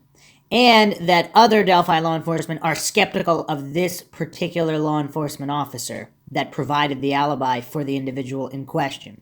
So yeah, there's a lot of madness going on. Okay, Mr. X is innocent until proven guilty. I am not revealing the name of the main suspect here and will only refer to him as Mr. X. I also request all commenters to also refer to him as Mr. X. I do this as a simple measure to try to protect his identity. I do not feel comfortable using his initials or certainly his name. I do not want to see this man or his family harassed in any way. Do not harass or bother this man or his family in any way, shape, or form. No one knows if he did this crime or not. Maybe he did, maybe he didn't. Now, that is a sign of objectivity, which is more than what can be said with other podcasters, commentators on this case. Yes, this man is the prime suspect at the moment, but that doesn't mean a whole lot. Twice in the Evansdale murders, law enforcement thought they were certain that they had the right man. Twice they were wrong. They have thought they had the right guy several times in the Zodiac case, but all of the suspects fell through. And that's another interesting point there. A lot of the coincidence theorists and the authority-worshipping cultists, they just hang on every word of law enforcement, completely ignoring how often law enforcement is wrong. Just because law enforcement said ABC doesn't mean it's true. XYZ could be true, especially when law enforcement has so many different options and they move it forward as if it were the truth. Of course, there's a lot of innocent people in prison, or innocent for the crimes they were accused of. Maybe they were guilty of other crimes, but yeah, it's madness all around. Mr. X is not even at the person of interest stage in this case. Person of interest is a much higher standard than unnamed suspect, and he hasn't even risen to that level yet. No one knows if Mr. X is guilty or not. I happen to think he probably did it, but what do I know? Law enforcement doesn't have much in the way of good, solid evidence against Mr. X at this time. They have enough suggestive evidence to make them think he did it, but if you look at the nature of their actual evidence, it's awfully thin. In fact, the rumor and a long-standing one at that, is that law enforcement simply does not have enough evidence against Mr. X to take the case to court. DAs require a very high standard of evidence to bring a homicide charge against someone.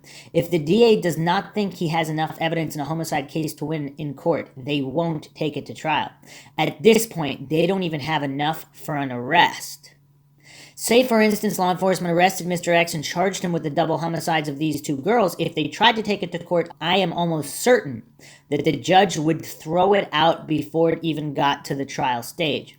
The judge would say, you don't have enough evidence against this man to take this case to court, and throw it out of court. That's very embarrassing. Furthermore, homicide is the most serious thing you can charge anyone with. The judicial system likes to make sure that they get it right. Sure they do. If only to protect the due process rights of the accused. There are cases like this all over the country. A famous one is the Lewiston killer in Lewiston, Idaho in the late 70s. He killed at least 5 people. Specializing in young women, the police chief says he is 99% sure that the main suspect, who is named, committed the crimes. He has since moved back to North Carolina, and young women have begun to disappear from the trials there now. There is a suspected child killer in the Bay Area who is responsible for 5 to 10 child murders. They don't have enough to take him to trial. A book has been published accusing him of this crime. He is brazen, openly admits to being a pedophile, goes to the victims' graves and leaves flowers, and visits the victims' families to offer solace for their losses. See the sort of games these guys play. A police chief in a town over there accused the man of committing these crimes. The man sued the city and won $50,000. This is why you don't hear law enforcement coming out and openly accusing people of committing serious crimes like homicide unless they are sure they did it and have enough evidence to take them to trial. And these are just the suspected serials running around free. There are many cases of homicides or attempted homicides where law enforcement feels that they know who did it, but don't have enough evidence to take them to trial. If Mr. X were on trial for these murders today and I were in the jury, I would vote to acquit him. Yes, I think Mr. X did the crime, but my opinion isn't worth anything. And if Mr. X was being tried today and I was on the jury, I would certainly vote to acquit. Because it doesn't matter whether I think he's guilty or not. The state has to prove it. If I were on the jury, the only thing I would care about was whether the state had proved that Mr. X committed this crime. And with the evidence they currently have, they haven't proven it. So I would definitely hang the jury and let Mr. X walk. And in all probability, Bridge Guy would be free to walk the streets again. That's the price you pay to live in a free society. Wow. Okay, very interesting there, but it is curious that Robert Lindsay, not that he would actually do this if he was on the jury, we really don't know, but he says he would. So he does have a clear understanding of how the court system works, which again is a bit more than we can say about a lot of other people. Time to give up on all these POIs. This is just getting ridiculous. No one has to believe me when I tell them that law enforcement has a suspect who they think committed the Delphi murders. Maybe he did, maybe he didn't. Maybe law enforcement is wrong. They've been wrong many times before in cases like this, particularly in sex murders of little children. They often have their eye on one suspect for a long time until it turns out he's no good. Anyway, I think there are a number of suspects that ought to be put to rest. Ron Logan. Enough already, give it a rest, damn it. How many times has he been cleared? 242? Maybe we need to clear him a 243rd time, then just to make sure. However, we believe that an interesting theory is that Bridge Guy may have attempted to frame Ron Logan with this crime for obscure reasons. Bridge Guy was dressed in clothes similar to what Ron wore, and he took the girls to Ron's land and killed them there. Now that is a curious point, because the people that really believe Ron Logan did it, would Ron Logan be that dumb though?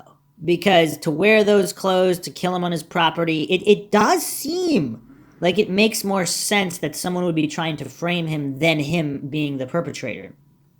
Unless, of course, there was some kind of situation where he and another criminal planned to take them elsewhere, and something happened and there was a falling out with Ron Logan, and then they tried to frame him, and he really was involved in the crime. Because then that could sort of make sense. But again, unless he has a split personality, something like Stephen Avery that's trying to frame himself, it seems unlikely that Ron Logan would himself leave the bodies on his own property. Mike Patty, just stop. Okay, he's innocent. Leave the poor man alone, for God's sake. Hasn't he suffered enough? No, he didn't kill his own granddaughter. Damn it. Come on, people.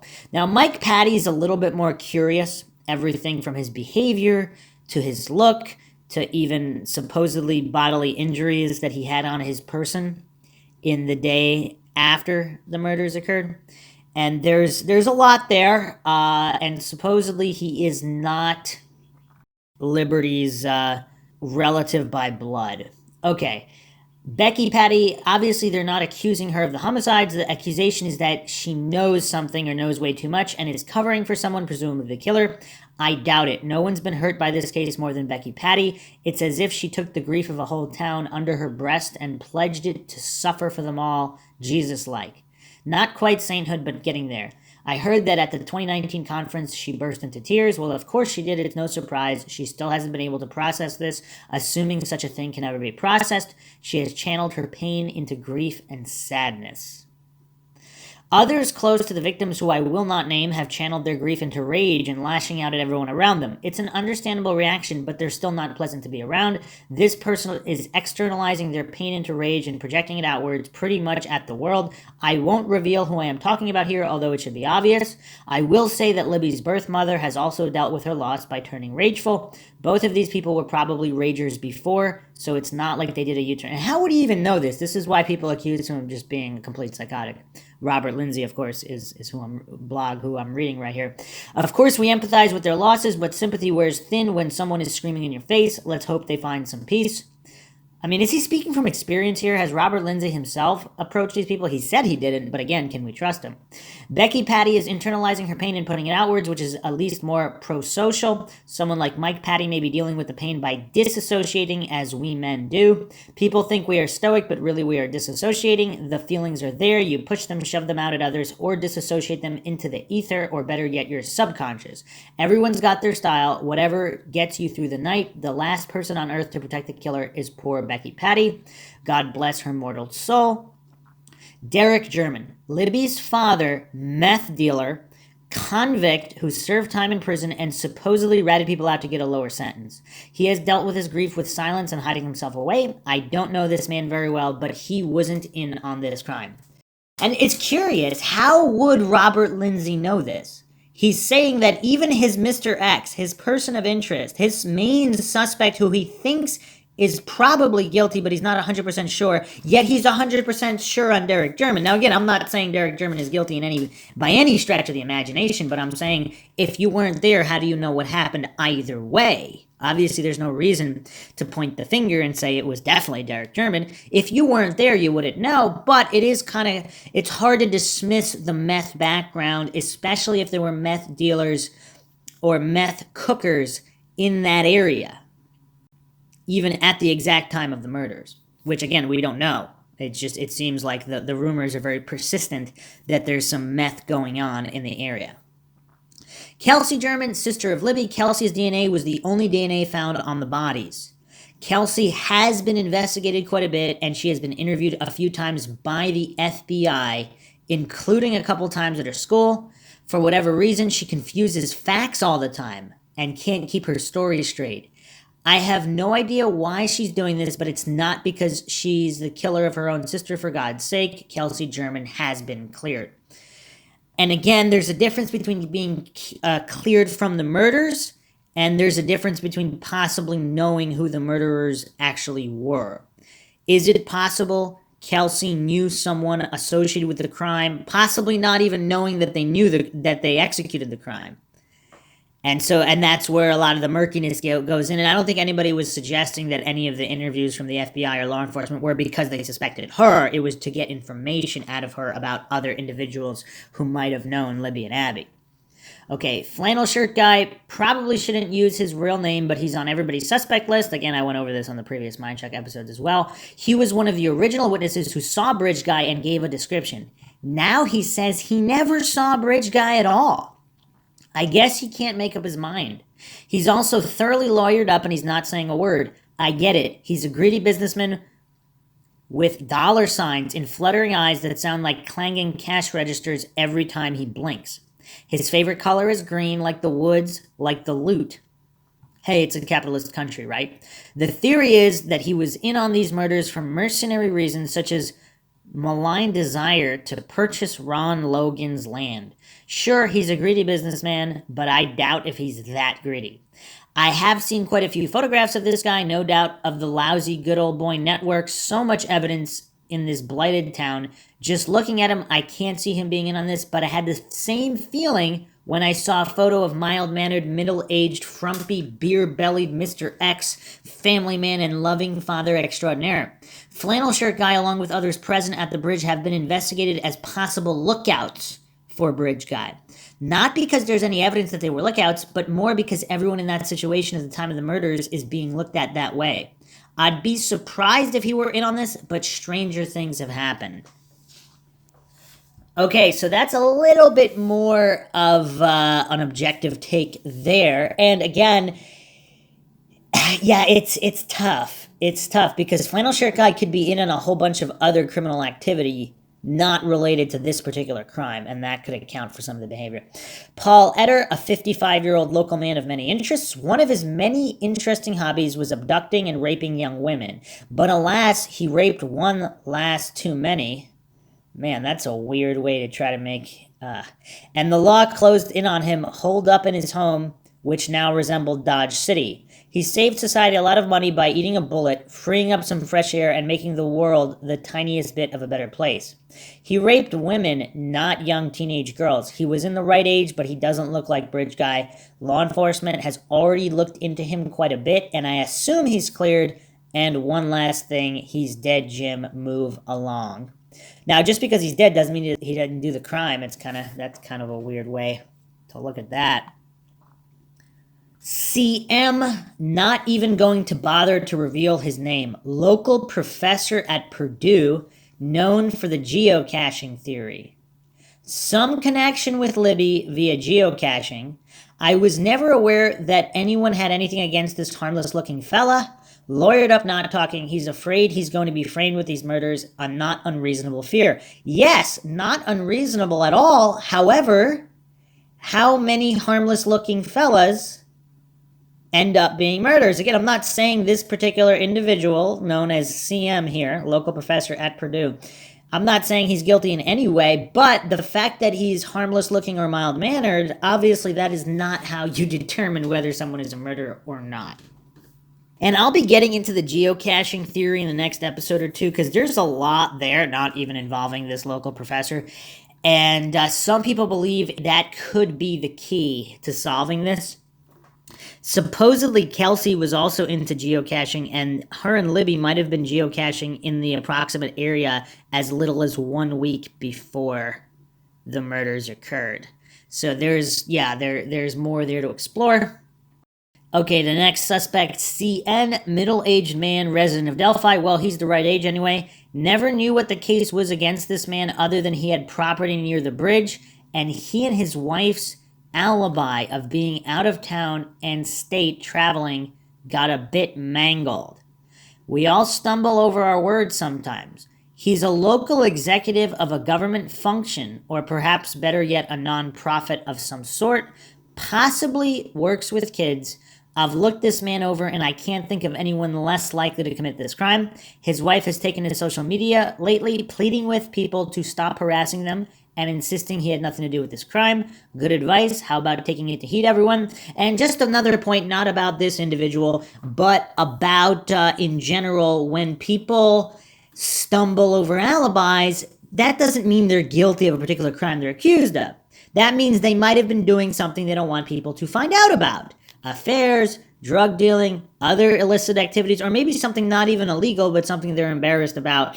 They just don't want people to know, and since they figure they're clearly innocent of this crime and there will never be any physical evidence linked to them, they're just willing to stumble and lie a little bit to protect whatever embarrassing issue they have, because they know there's no chance they'd ever be found guilty of this crime, because they know they didn't do it and physical evidence could never prove it, so they don't feel the need to be 100% honest about their alibi. Just a quick aside there. All right, Garrett Kurtz, and I will be referring back to Kurtz, local man, all around run-of-the-mill bad person. He killed a woman. I'm not sure why. I doubt it was for a good reason. So he's a murderer of young women at that, but not of young teenage girls. He's in prison where he belongs. I never knew what evidence anyone had against this guy except he kills chicks, so that means he killed these girls because they're chicks too. Doesn't sound like a logical progression of thought to me. Empiricism is a thing, folks. Besides, he's the wrong age, 27 and 28. Bridge guy is a 50-year-old man. Repeat after me. Bridge guy is a 50-year-old man. Repeat it as often as necessary to get it through your head. Give it a rest, everyone. Okay, so if bridge guy is not a 50-year-old man, then repeating it ad nauseum would just be falling for this ad nauseum logical fallacy. So, again, Robert Lindsay, even though he has interesting analyses at points, he does seem to be very unhinged and illogical in other respects. Here he goes next. He just goes ranting about people disputing his theories or whatever. The case is over. There's no need to speculate about many relevant facts about Bridge Guy or about what happened during this crime. For the moment, at least, law enforcement definitely has a prime suspect who they think committed this crime, and they now suspect is committing other murders. There is only one correct POI, and his name is Mr. X. Why not follow what law enforcement has determined? All of your other POIs and endless silly speculation are junk. Really, none of it is true. There's no need to speculate anymore. We know that law enforcement has a suspect, so there's only one person people should be suspecting. But by his own logic, he's pointed out that law enforcement was wrong and can be wrong and theories change. So again, the inconsistency here. I mean, Robert Lindsay, there's definitely some mental issues with this man and his consistency.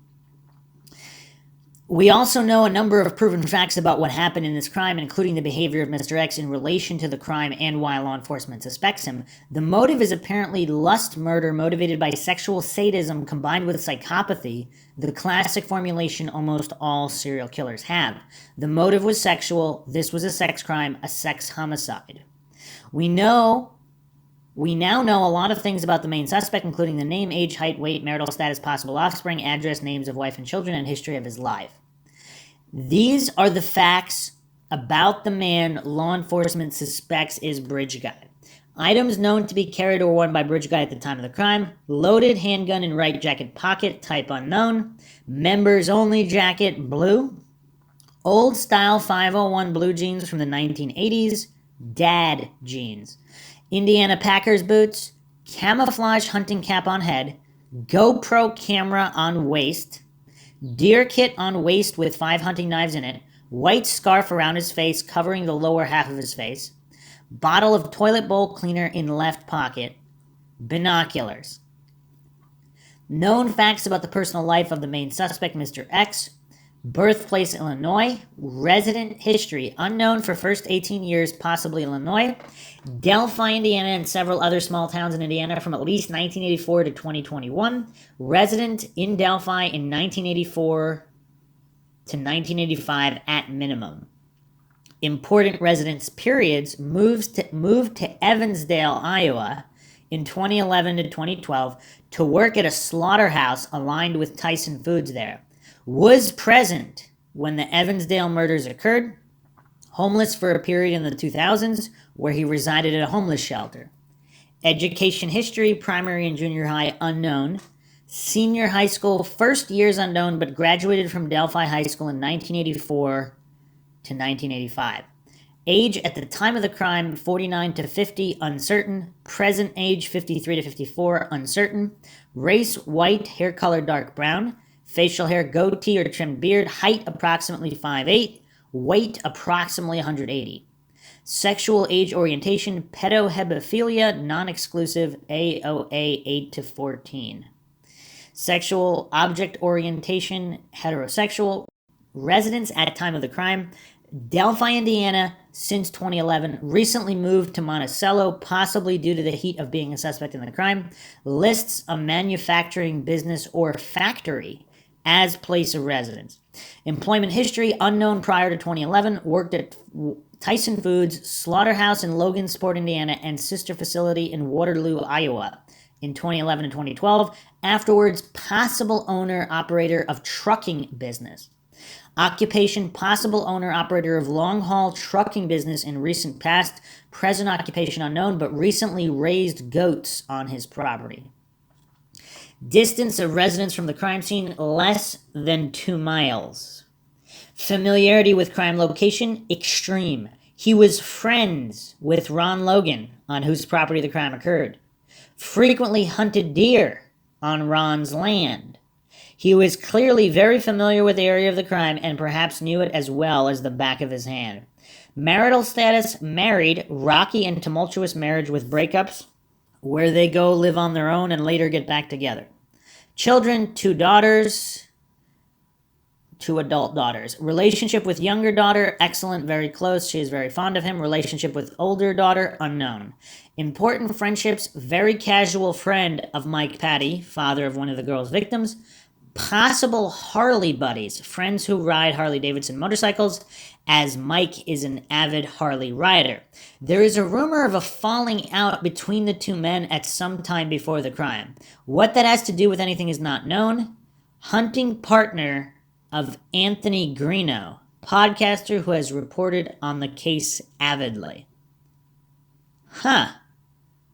So Robert Lindsay is saying that Mr. X is the hunting partner of Anthony Greeno, friends with Ron Logan, and a casual friend, I guess more of an acquaintance type, of Mike Patty. Hobbies, raising goats, riding and fixing up Harley-Davidson motorcycles, very avid deer hunter.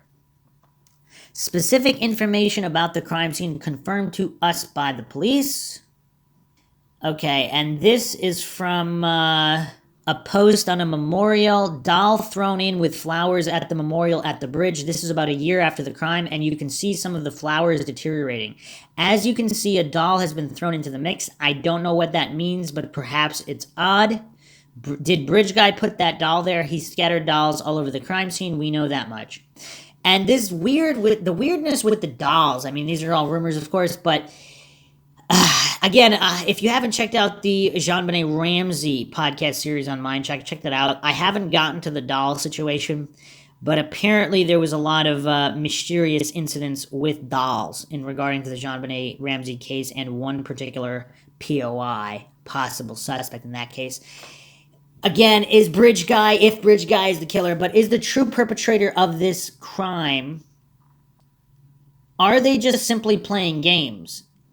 Do the games have specific references to things, or are they just muddying the waters, so to speak?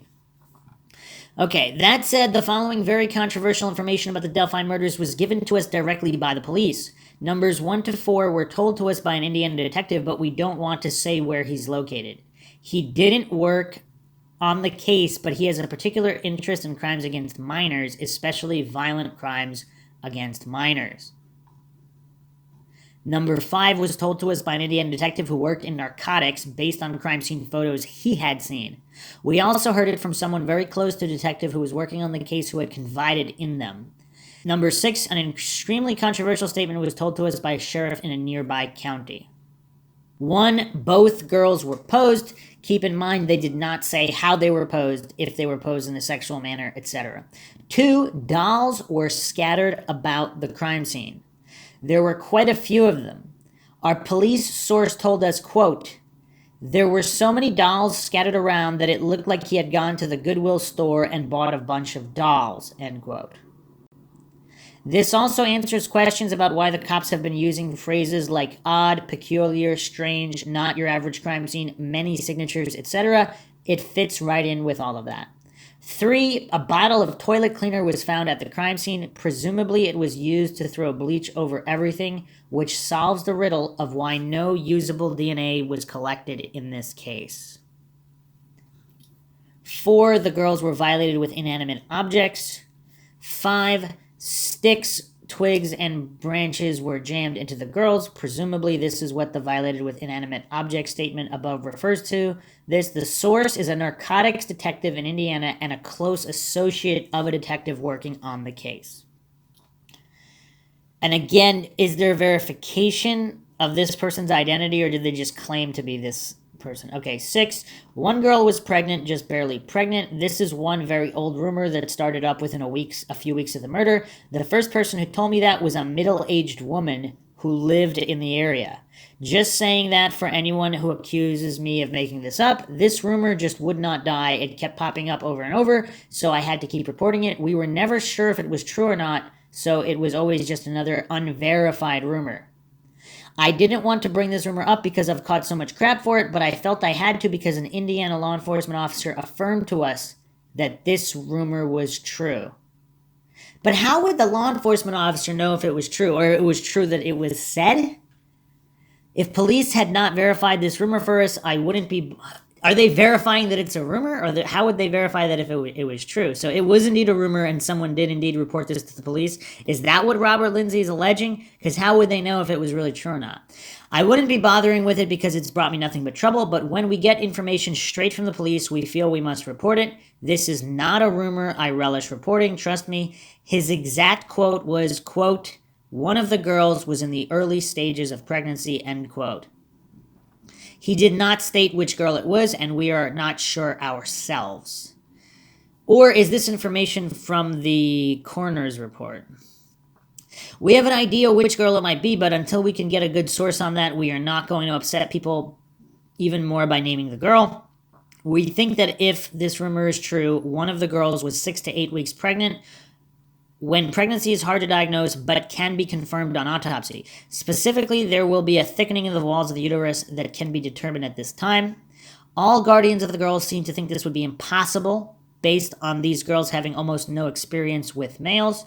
Well, they need to disabuse themselves of that notion. Our information is that at least one girl was sexually active and one of the girls was 13 to 14, going on 20 if you get the picture.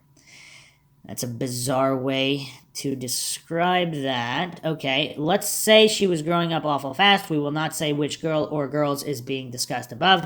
People are furious with us over this rumor because they say we are sullying these girls' reputations, therefore disqualifying them for posthumous sainthood. We do not feel that inexperienced 13 to 14-year-old girls have some sort of purity that can be dirtied, nor do we feel that a girl this age sullies her reputation by engaging in PIV sex.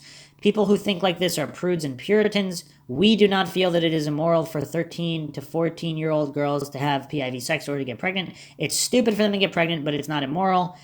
Approximately 15% of girls that age, and probably more, are already having PIV sex. The source, a sheriff's officer in a nearby county. Now, is Robert Lindsay, when he's saying we, is he speaking for all 200 people that are supposedly part of his sleuthing group? Because that's just really bizarre. Again, this guy seems to be quite mental in a lot of... he's pretty mental. Specific information about the crime confirmed to us via official case documents in our possession. For more information on these documents, see the special section below where their nature and provenance is explained. Although we only have photocopies of these documents, we believe they are genuine. The document list is a number of items that law enforcement is looking for in this case. A pair of binoculars. This lines up nicely with Lee Kerr's testimony where he said that Bridge Guy used binoculars in this crime. Photos, videos, cameras, video cameras, and film. In other words, law enforcement are convinced that Bridge Guy filmed or videotaped his crime. The only way they could know this is if the rumors about Bridge Guy sending photos or video of the crime to one of the girls' phones after the crime occurred are true. So the rumor that he filmed the crime and sent the film to a victim's phone is proven. This proves more of Lee Kerr's testimony where he said Bridge Guy sent photos or video to one of the girls' phones after the crime. Wow, that's really bizarre. So again, I don't know how Lindsay has verified this information. He's saying it's true. Again, is that because he took the word of someone else claiming to be an official source who's not an official source and they made it up? Or it's just another uncorroborated rumor through the grapevine? However, does it make sense from the statements from law enforcement that they have video or audio of the entirety of the crime and it wasn't from one of the girls recording it? It was from either whatever. Everybody's using the word Bridge Guy. I'm going to use perpetrator because if it's not Bridge Guy, but it could be Bridge Guy. Again, We really don't know if there were multiple people involved. Either way, if the perpetrator had filmed the crime and then sent the video, I mean, that's really insane on so many levels. I mean, this is truly a very unusual crime in no matter, I mean, however you look at it. 43 seconds of audio. It is interesting that they are looking for precisely 43 seconds of audio. Law enforcement must know that Bridge Guy recorded 43 seconds of audio, presumably of his crime. But how could they know this? Only if he had sent this much audio to one of the girls' phones after the crime. Huh. Weird. So is it possible that Libby did not film or record this, and this is all coming from Bridge Guy? And he sent it to her phone to taunt law enforcement? A handgun in order to do ballistic tests on it. This means that they have at least one fired cartridge. Bridge Guy must have fired his gun at some point in this crime. The rumor that there was a spent cartridge at the scene is therefore confirmed. And again, this is Robert Lindsay's language. Confirm this, confirm that. I don't know how he can consider any of this confirmed, but again, this is his blog, beyondhighbrow.com. Knives, he is wearing a deer kit which contains 5 different types of knives. Clothing soaked in blood, seen and unseen. This blood will probably not come out with the wash. The documents state that the wound to Libby was so brutal that the blood spatter would have been dramatic, drenching the killer's clothes in blood. And again, this is why some people believe that the perpetrator and or perpetrators did not walk back out through the trails because it would have been too obvious. Specific mention is made that the girls were abducted at exactly 2:13 p.m. The crime occurred on February 13th, or as you can see, the numbers are the same. People are saying this is a coincidence, but apparently law enforcement does not believe it was coincidental. Okay. I'm not going over the aspects of the crime scene not verified. He goes into some really weird stuff with the crime scene. Rumors that are now confirmed via Indiana law enforcement. Again, this is Robert Lindsay claiming this. I have not seen any official proof that Indiana law enforcement has confirmed anything at all that Robert Lindsay has been saying here. Law enforcement believes Mr. X is Bridge Guy. Via our detective source in Indiana, law enforcement has a main suspect in the Delphi murders, Mr. X, and the case is focused on him. All other POIs are pretty much dropped or cleared. However, it is still not clear that Mr. X did this on his own, or if someone helped him. Law enforcement would also be interested in anyone who may have helped Mr. X after the crime, perhaps burning evidence or whatever. It is important to note that you are under no obligation to tell the police anything. I could know that some guy was a serial killer with 10 victims, and I don't have to go to the police. He could have even confessed to me, but I am still not under obligation to tell the cops. The one thing I cannot do is help him get away with his crimes, that is, be an accessory. I'm not 100% sure on the legality of that either. Anyway, law enforcement believes that Bridge Guy is Mr. X. They're not looking at anyone else. They think he did it, end of story. And Robert Lindsay is also making conflicting claims because he's also claimed that law enforcement might not be aware of Mr. X. Law enforcement believes that Bridge Guy Mr. X is a serial killer and was also responsible for the Evansdale murders. Via our detective source, we learned that law enforcement has only recently started to believe that Mr. X is also responsible for the Evansdale murders. We believe he is currently the main suspect in the Evansdale murders. Much more on that below. And I'll be doing a dedicated episode on the Evansdale murders. This has been requested multiple times. A lot of people believe there's some kind of connection as well. July 13th, 2012, 2 cousins disappeared from the small town of Evansdale, Iowa. 6 months later, their bodies were discovered in a wooded area 20 miles away, but their killer has eluded police in the years since. Law enforcement believes there are similarities between Evansdale and Delphi double homicides. Via our detective source in Indiana, we have learned that in both crimes, one, there was posing. So yes, even though the Evansdale girls were mere skeletons when found, law enforcement continues to believe that they were posed. 2 girls in the pedohemophilic age range, 8 to 14, were brazenly abducted 2 at once from trails in busy parks in rural Midwestern towns in the middle of daytime with many people around. 3, the bodies were dumped near water. 4, a number of strange objects were found around the Evansdale girls, similar to the bizarre images decorating the Delphi crime scene. Some other points here. Law enforcement says Bridge Guy used a bleaching agent, specifically toilet cleaner, and threw it over everything at the crime scene. In addition, this detective in Indiana told us that a bleaching agent was used at the scene. The detective felt it is not bleach per se, but toilet bowl cleaner. They said he sprayed it all over everything important at the scene. You can see what appears to be a bottle of toilet bowl cleaner in Bridge Guy's left pocket in a blow-up image. We believe that this is a bottle of toilet bowl cleaner, and some of us have believed this for a long time, particularly a physician who is a member of our team. Okay, unconfirmed rumors not validated by the police. However, other objections say we are claiming a lot of things about the crime scene. Actually, these below are mostly unverified rumors with some probability of being true. The police did not verify any of the rumors below for us. 1, dolls hanging from trees at the crime scene. Source, a female member of the search team. 2, a sheet with a smiley face on it at the crime scene, possibly hung from a tree. Source, a female member of the search team. 3, a large stuffed bear or animal at the crime scene. Source, a female member of the search team. Also, many people say that you can see one clearly on blow-ups of crime scene photos. Okay, I won't go over some of the other more gruesome ones. The presence of a giant stuffed bear, female member of a search party. Presence of a crucifix, source, female member of the search party. To be fair, they never said that any of these things were not at the crime scene or that these events did not happen. Instead, they simply didn't mention them because we never asked about them. So law enforcement didn't say that these rumors were true, but they did not say that they were not true either. Okay. The DNA and fingerprint questions. As we noted, law enforcement already has a principal suspect in the crime, and his DNA is found in the forest all around the crime scene. However, he was one of the searchers who found the bodies, and he was also known to have searched the area in the dark the previous evening. So wait a second. This guy searched his suspect,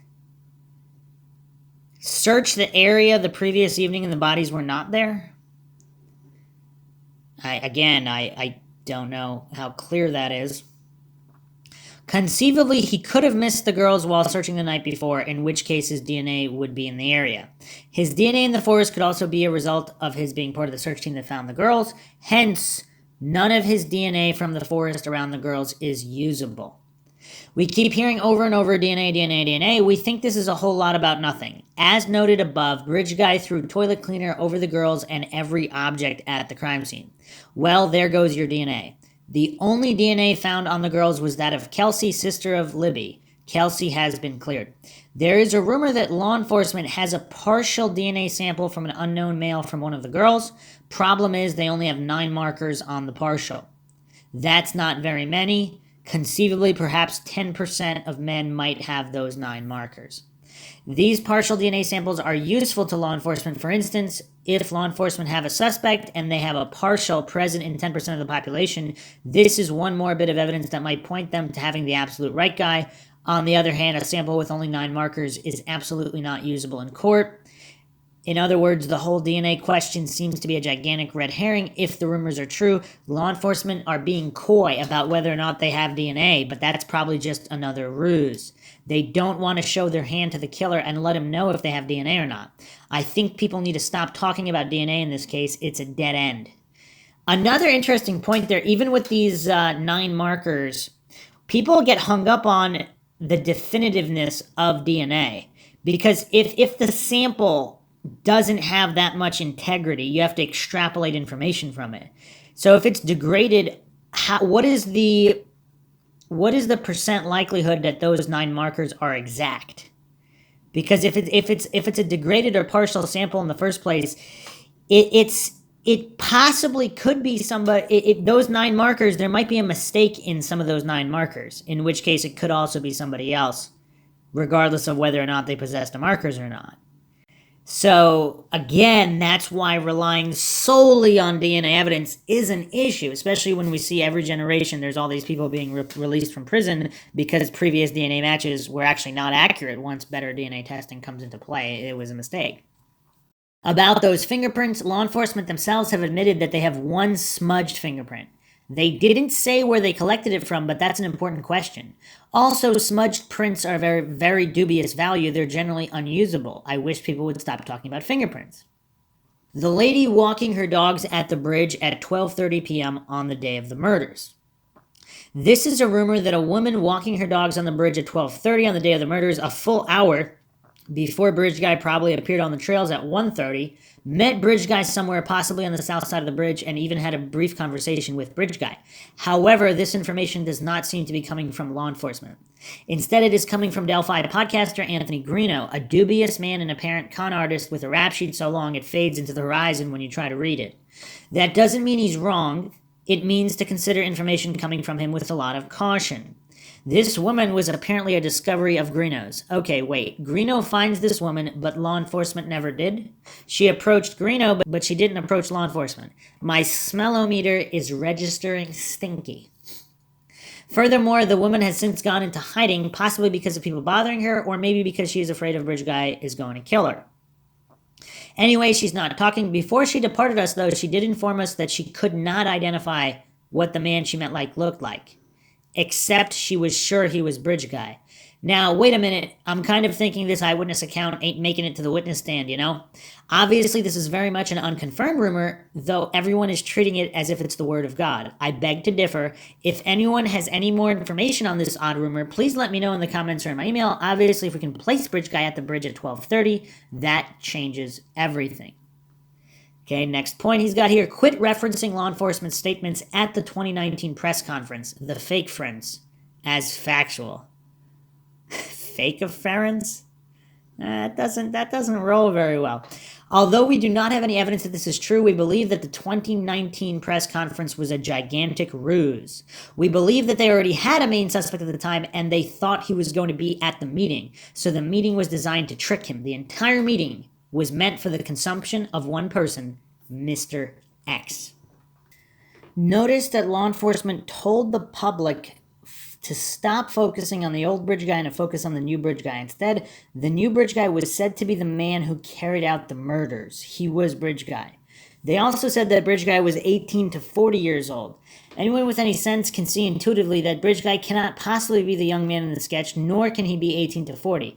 Bridge Guy is obviously a middle-aged man around 50. You can tell by many things: gait, body shape, manner of walking, voice, etc. Law enforcement actually believes Bridge Guy is 49 to 50 years old. If law enforcement actually believes that Bridge Guy is 50 years old, why did they put out this statement that he looks like this ridiculous sketch of a very young man, or even an 18 to 40-year-old man? Why would they deliberately contradict their own beliefs? Easy. They were lying. Another interesting point, though, I believe I've mentioned this before. If there were multiple individuals involved, would they hire someone, so to speak, to create a false sketch, or they have a false witness to get a sketch that looks nothing like him to, again, divert attention from the real perpetrator or perpetrators? Law enforcement also brought up an unknown vehicle, possibly a white truck, seen at the CPS building. The message here to Mr. X is clear. Law enforcement has gone off on a completely different tangent and is not looking at you at all anymore.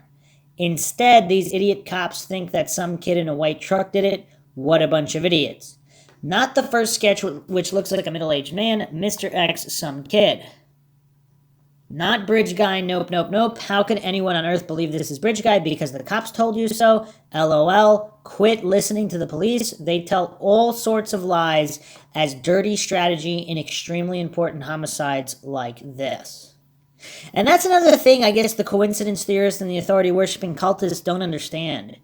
Law enforcement do operate in an ends justifies the means capacity a lot of the time. Again, I'm not going to ascribe percentages, different cops, different methodologies, different police departments. But to think that they wouldn't lie to catch a murderer, I mean, they're trying to catch a murderer here. You know?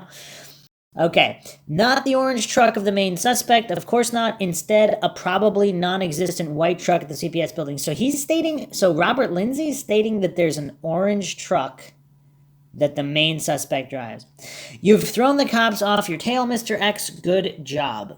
And at the end, Carter says he may even be in this room right now, and then looks in the complete opposite direction of Mr. X. The cops are wrong again. They think some fool on the other side of the room did it. Idiots. The truth is that some of the things law enforcement said in that conference are true.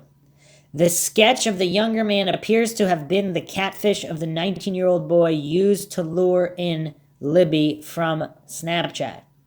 And Mr. X or Bridge Guy is the one who used that catfish to bring Libby in. So when law enforcement said the younger sketch is the one who committed this crime, they were correct.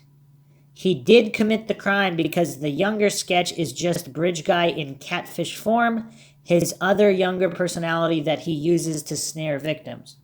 And when they said Bridge Guy was actually better described as a combination of both sketches, they were correct too. Bridge Guy himself is both the catfish young man and the older man who is the actual killer, so he is both sketches at once, obviously. Also note that law enforcement are now acting like they think the young catfish did the crime, not the older Bridge Guy. This was done to get Mr. X to think, LOL, they don't think I did it. They think the stupid catfish boy did it. Haha. Let them go on a wild goose chase after someone who doesn't exist. Once again, this was done to get Mr. X to think that they had lost his tail and were running off in the wrong direction against a completely different suspect. Granted, we don't have any evidence that this is true other than Lee Kerr's statements. We regard leaking information, Lee Kerr, and also Lee Kerr, Leighkerr. We regard Lee Kerr as credible, but we now demand sources beyond his level to be considered probative. Hence, formally, everything Lee Kerr has said has gone into unconfirmed rumors rather than things we're able to confirm from other sources, such as law enforcement statements to us, official case documents, two sources arriving at the same conclusion independently, a near impossibility if they were both making up the same lie. Nevertheless, we do feel that Lee Kerr's notion that this was all a big ruse rang true for us and sent us off on our investigation with the help of the notorious Godsey, I might add. We currently feel that this is the best explanation of the facts. Can we prove it? Nope. But all theories must be judged against their competitors, OCOMs.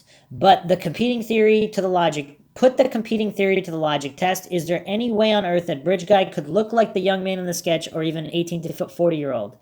Get real. When we line the two theories against each other, ours wins hands down. Hence, following OCOMs, our theory is the best explanation of the facts.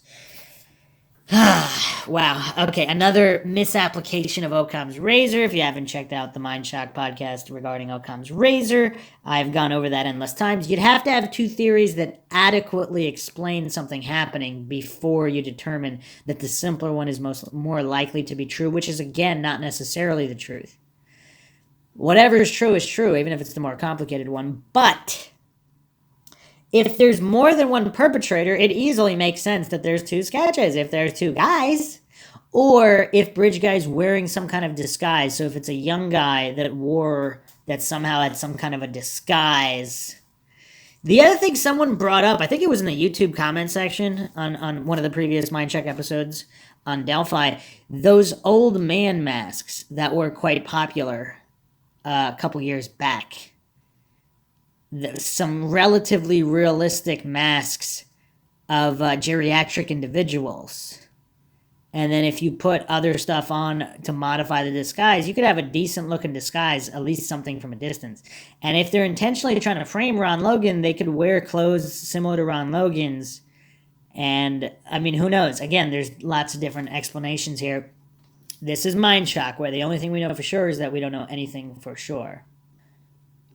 Mr. X's employment at a packing plant in Indiana and possible connection to the Evansdale murders verified by article in the Indiana Star. Via the Indiana Star in an undated article that we cannot find at the moment, but nevertheless believe exists. Robert Lindsay strikes again. Mr. X's roommate in 2011 and 2012 in Delphi told law enforcement that Bridge Guy was absolutely Mr. X. The voice was a good match, the clothes looked familiar, and the walk was dead on. The roommate also said he suspected Mr. X of the Evansdale murders because during the time of the Evansdale murders, Mr. X and the roommate were both over in Evansdale being put up in hotels for months while they worked on the packing plant there. Interesting if true. Many people from the Delphi area went over to Evansdale to work on this project. Oh, that's interesting. If that's true, that means that means you'd have a relatively big circle of individuals that worked at these packing plants that do have the connection to Evansdale. So wow, that is interesting. They appear to have been working at the Tyson plant in Logansport, Indiana, where they were shipped to the sister Tyson plant in Waterloo, Iowa. If this roommate is correct, it looks like Mr. X worked in 2011 and 2012 at Tyson Foods in Logansport, and he was moved to near Evansdale, Iowa for a period during these 2 years to work on a sister plant in Waterloo near Evansdale. We don't know what his job was there, but if it was slitting the throats of screaming, squealing pigs on ropes swinging towards him with a knife so huge that it looked like a sword, as is done at some slaughterhouses, we would say a job like that would be right up Bridge Guy's alley. Bridge Guy made a deep cut to the throat of one victim that resembles the deep cuts made to the throats of pigs at some slaughterhouses. Notice that Bridge Guy committed his crime with large knives, his preferred weapon. Mr. X also cuts up a lot of deer that he shoots for food. So it looks like Mr. X is used to cutting up dead and possibly living animals with large knives, and humans are animals too. Another weird statement there from Robert Lindsay. The weird behavior of Mr. X surrounding his truck at the crime scene. We now have a better time frame for Mr. X's truck being parked at the cemetery. Note that it was parked in head first. We believe he staged the crime with these elaborate props either before or after the crime from this exact location. We don't know why he asked permission to search Ron Logan's land at 6:30 p.m., but this is also a huge red flag because he asked to search that land a full half hour before the fire department had even announced the formation of a search team. Okay, wow, this is really mind-shocking because if this is true, even if it's not true about this particular suspect, we have another possibility. This sparked another possibility that I haven't considered before. Is it possible that really was the crime scene? The girls were killed there, and then they were moved from there for the first search and then brought back. So they weren't necessarily taken elsewhere, killed, and then dumped. They maybe were killed there, or maybe not. Maybe there were just items left there that he wanted to clear. So then he would go on Ron Logan's land. He would get rid of possible clothes or any kind of marks that could be tied to a crime, took them away, and then brought them back the next day. That's, of course, but even if this rumor is not true, I don't know how this was corroborated. This guy's asking to search Ron Logan's land. And even if he is, if he's innocent, then okay, it's just a concerned citizen. But, and if he knows Mike Patty, he might be searching before the fire department announces the formation of a search team. Again, this is if he's innocent. If this Mr. X character is innocent, which he very well might be. Not only that, but Mr. X's alibi is that he was in another town from 2:15 to 3:15 p.m. on the day of the crime. That would mean he would have to drive back to Delphi by at least 35, possibly later, depending on what town he was in and when he left. The problem here is that before 5:30, no one knew the girls were missing other than the families and a few friends. He could have called his wife, who was friends with Becky Patty, and the wife could have told him about the girls going missing. But that would mean that Becky Patty would have to say that she called the wife. We doubt if she did contact his wife, they weren't that close. After 5:30 p.m., news of the girls going missing went out over the police scanner. We suppose if he was listening to a police scanner, he could have known that early, but what's the likelihood of Mr. X listening to a police scanner between 5:30 and 6:30 p.m. on the day of the crime?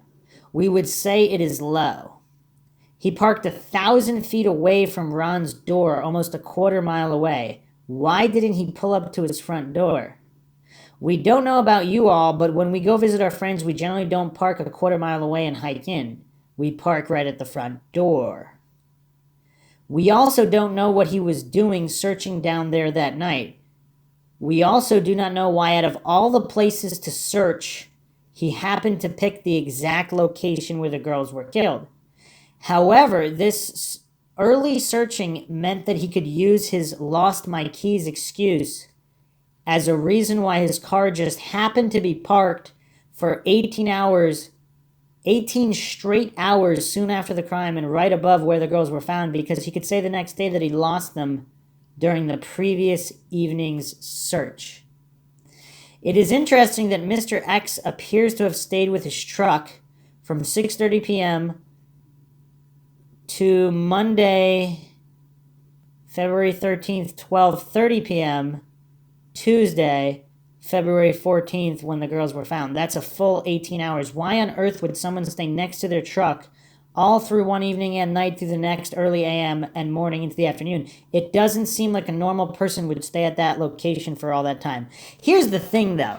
If this guy really did kill them, I mean, he's going to come up with the excuse, I lost my keys, to explain his vehicle being at the right next to the crime scene.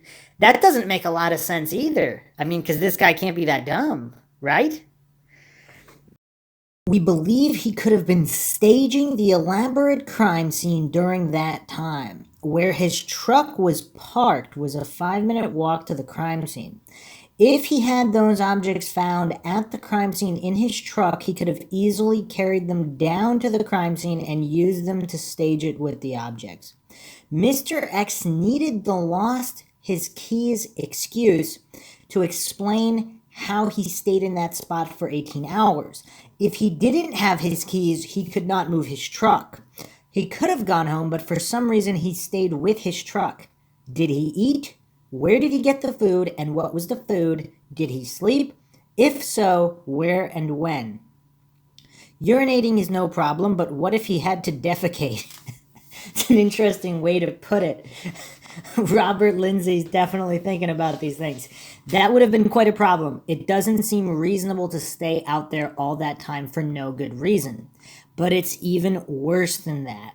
Even after the girls were recovered, Mr. X stayed around through all of the media and police hubbub for the next 8 hours, from 12:30 p.m. to 8:30 p.m. So his truck was out at the crime scene for 26 full hours, with Mr. X presumably with it the entire time. Why on earth would anyone hang around near their vehicle for a full day just because they lost their keys? Were they waiting for God himself to bring the keys? We believe Mr. X stayed with the truck all that time in order to watch it. If he left, law enforcement might tow it or search it. He stayed to guard his truck. We believe he did this because there may have been incriminating evidence in there. Another reason he stayed is we believe that he enjoyed the drama. Everyone was crowding around to look at the crime he had committed. He was right in the middle of all the police and media, and no one suspected him. I'm sure that was a LOL feeling for him. These idiot cops, they're swarming all over this crime scene, and the killer is standing right there under their noses in the midst of the chaos for hours, and these cop-tards can't figure this out. We think he likes to fool and troll law enforcement. I'm fooling the cops, haha, is the thinking. Why did Mr. X not drive his truck away when it was in the way of all of the police cars? He had his keys with him, so why didn't he move his truck when they asked him to instead of lying and saying he couldn't? Because he had lost his keys. Law enforcement asked him to move the vehicle. He said he had lost his keys and was going to call his wife to bring a spare set of keys to him.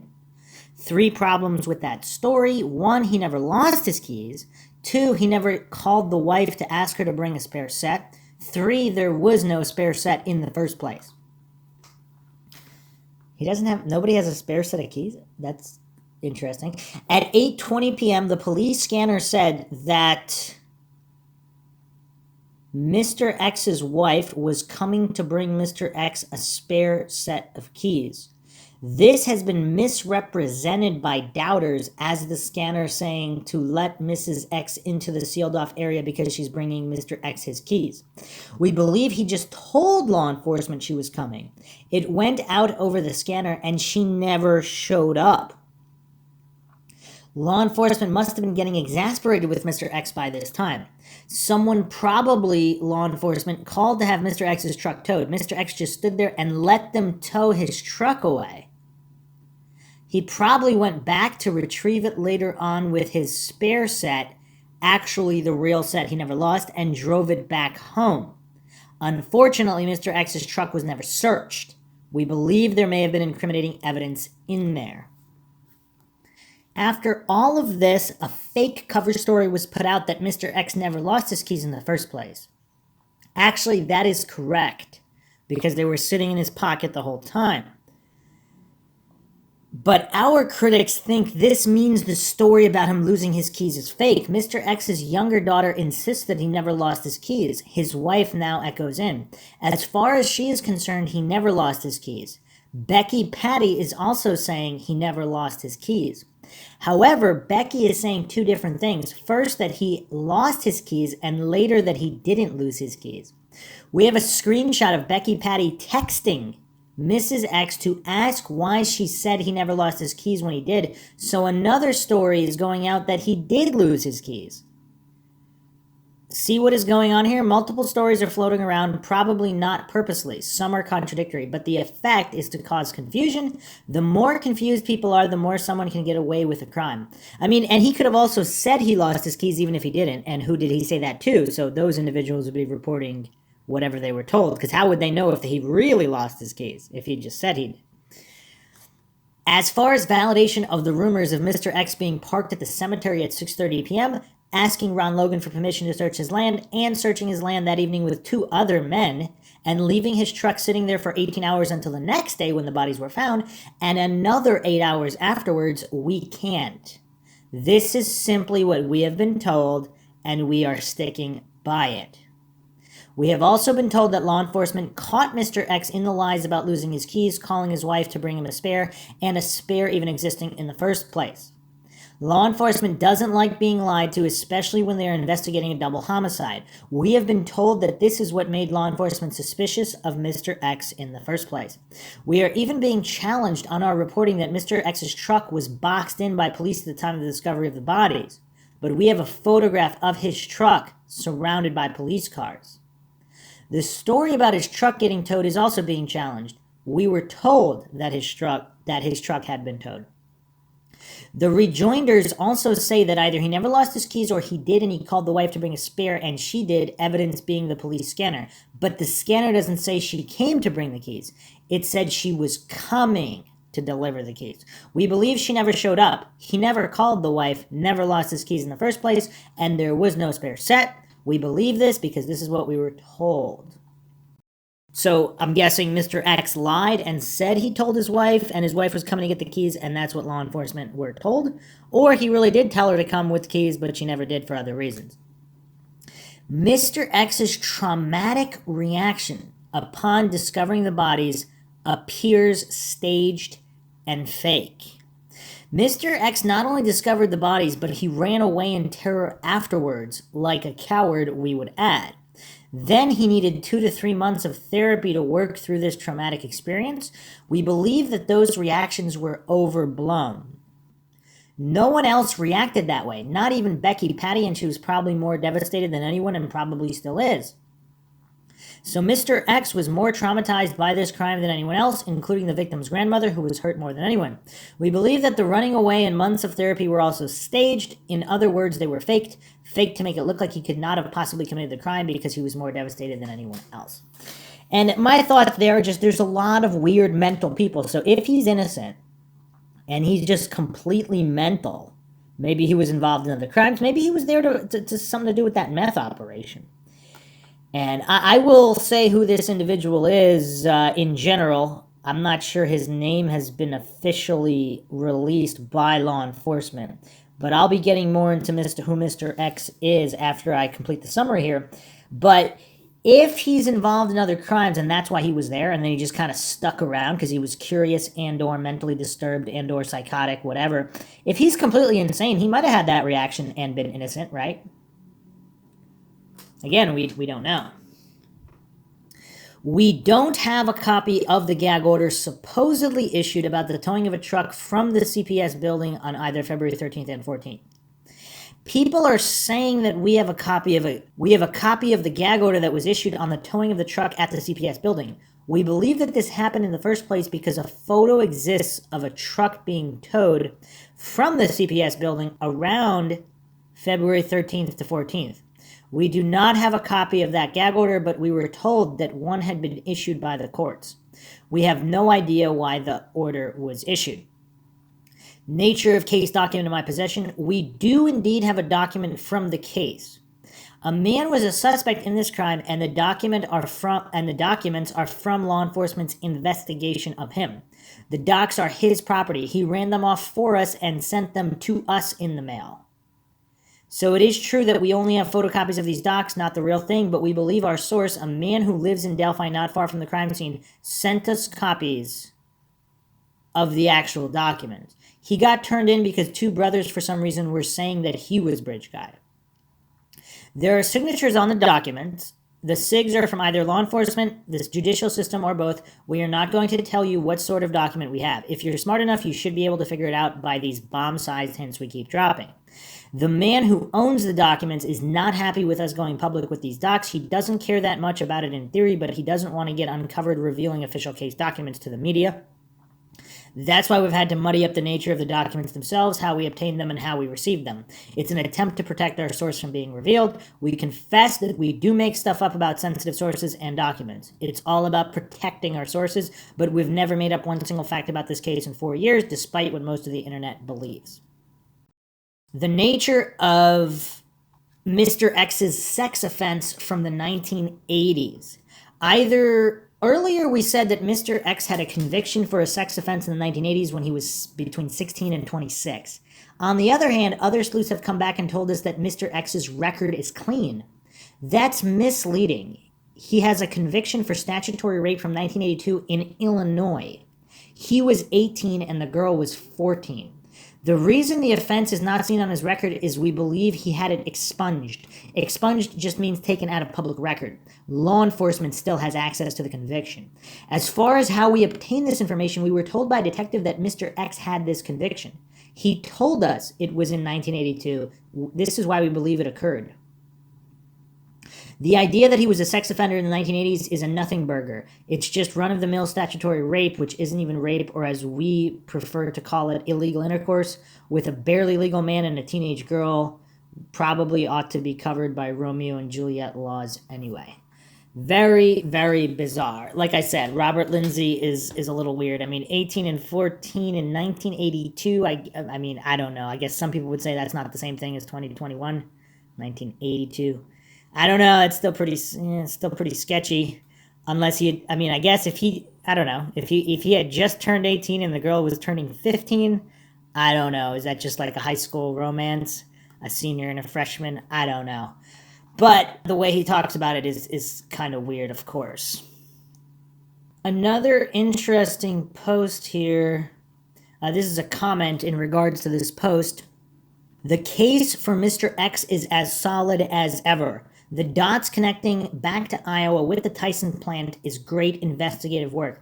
I saw the local Delphi news footage from the week of the murders where they interviewed Ron Logan while they are actually searching his property. He states when he got home that night, the 13th, one of his neighbors had come over to ask if he could search this property looking for the girls. So Mr. X did not ask him to search for his keys. He was officially asking to search for the girls, according to old Ronnie Boy.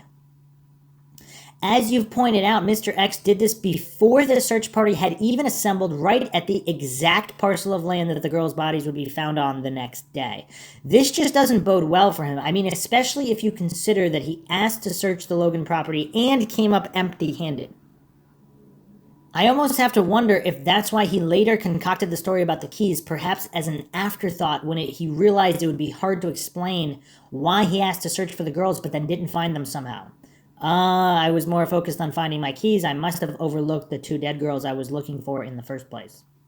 I am running into one issue with Mr. X. I was wondering if there might be a different thought on this. Some people are very insistent that Ron Logan is the killer. There is no doubt in my mind, or anyone who is in possession of an IQ higher than double-digit range, that Ron Logan is not the killer. Drunkard, perhaps. Killer, no, at least not in this case. I saw this being explained in some YouTube comments to a bunch of brainlets. I finally started to sink into these geniuses when the case was made. Look, one of the eyewitnesses who contributed to the first Bridge Guy sketch is a lady who lives right behind Ron Logan. Wouldn't you think if the killer was Ron that she would say, yeah, simply, yeah, the guy I saw that day lives right behind me? Not that anyone who has half a brain needs to be convinced Ron Logan is not the killer. However, shouldn't the exact same principle logic apply to Mr. X? Didn't he at the time live down the street from Logan? Even if somehow she didn't know about some surrounding neighbors, couldn't law enforcement just show her, or flannel shirt guy, or the bickering couple in the park, a picture of Mr. X and get verification that way? Robert Lindsay responded here, he wasn't searching for his keys early on, he was searching for the girls, it was dark. To be fair, 2 other men were also searching Ron's land that night, and they didn't find anything either. So it looks like those girls were pretty hard to miss. What does that mean, though? So they definitely weren't there then? Because you have all these individuals who searched, and they didn't find them. I don't know.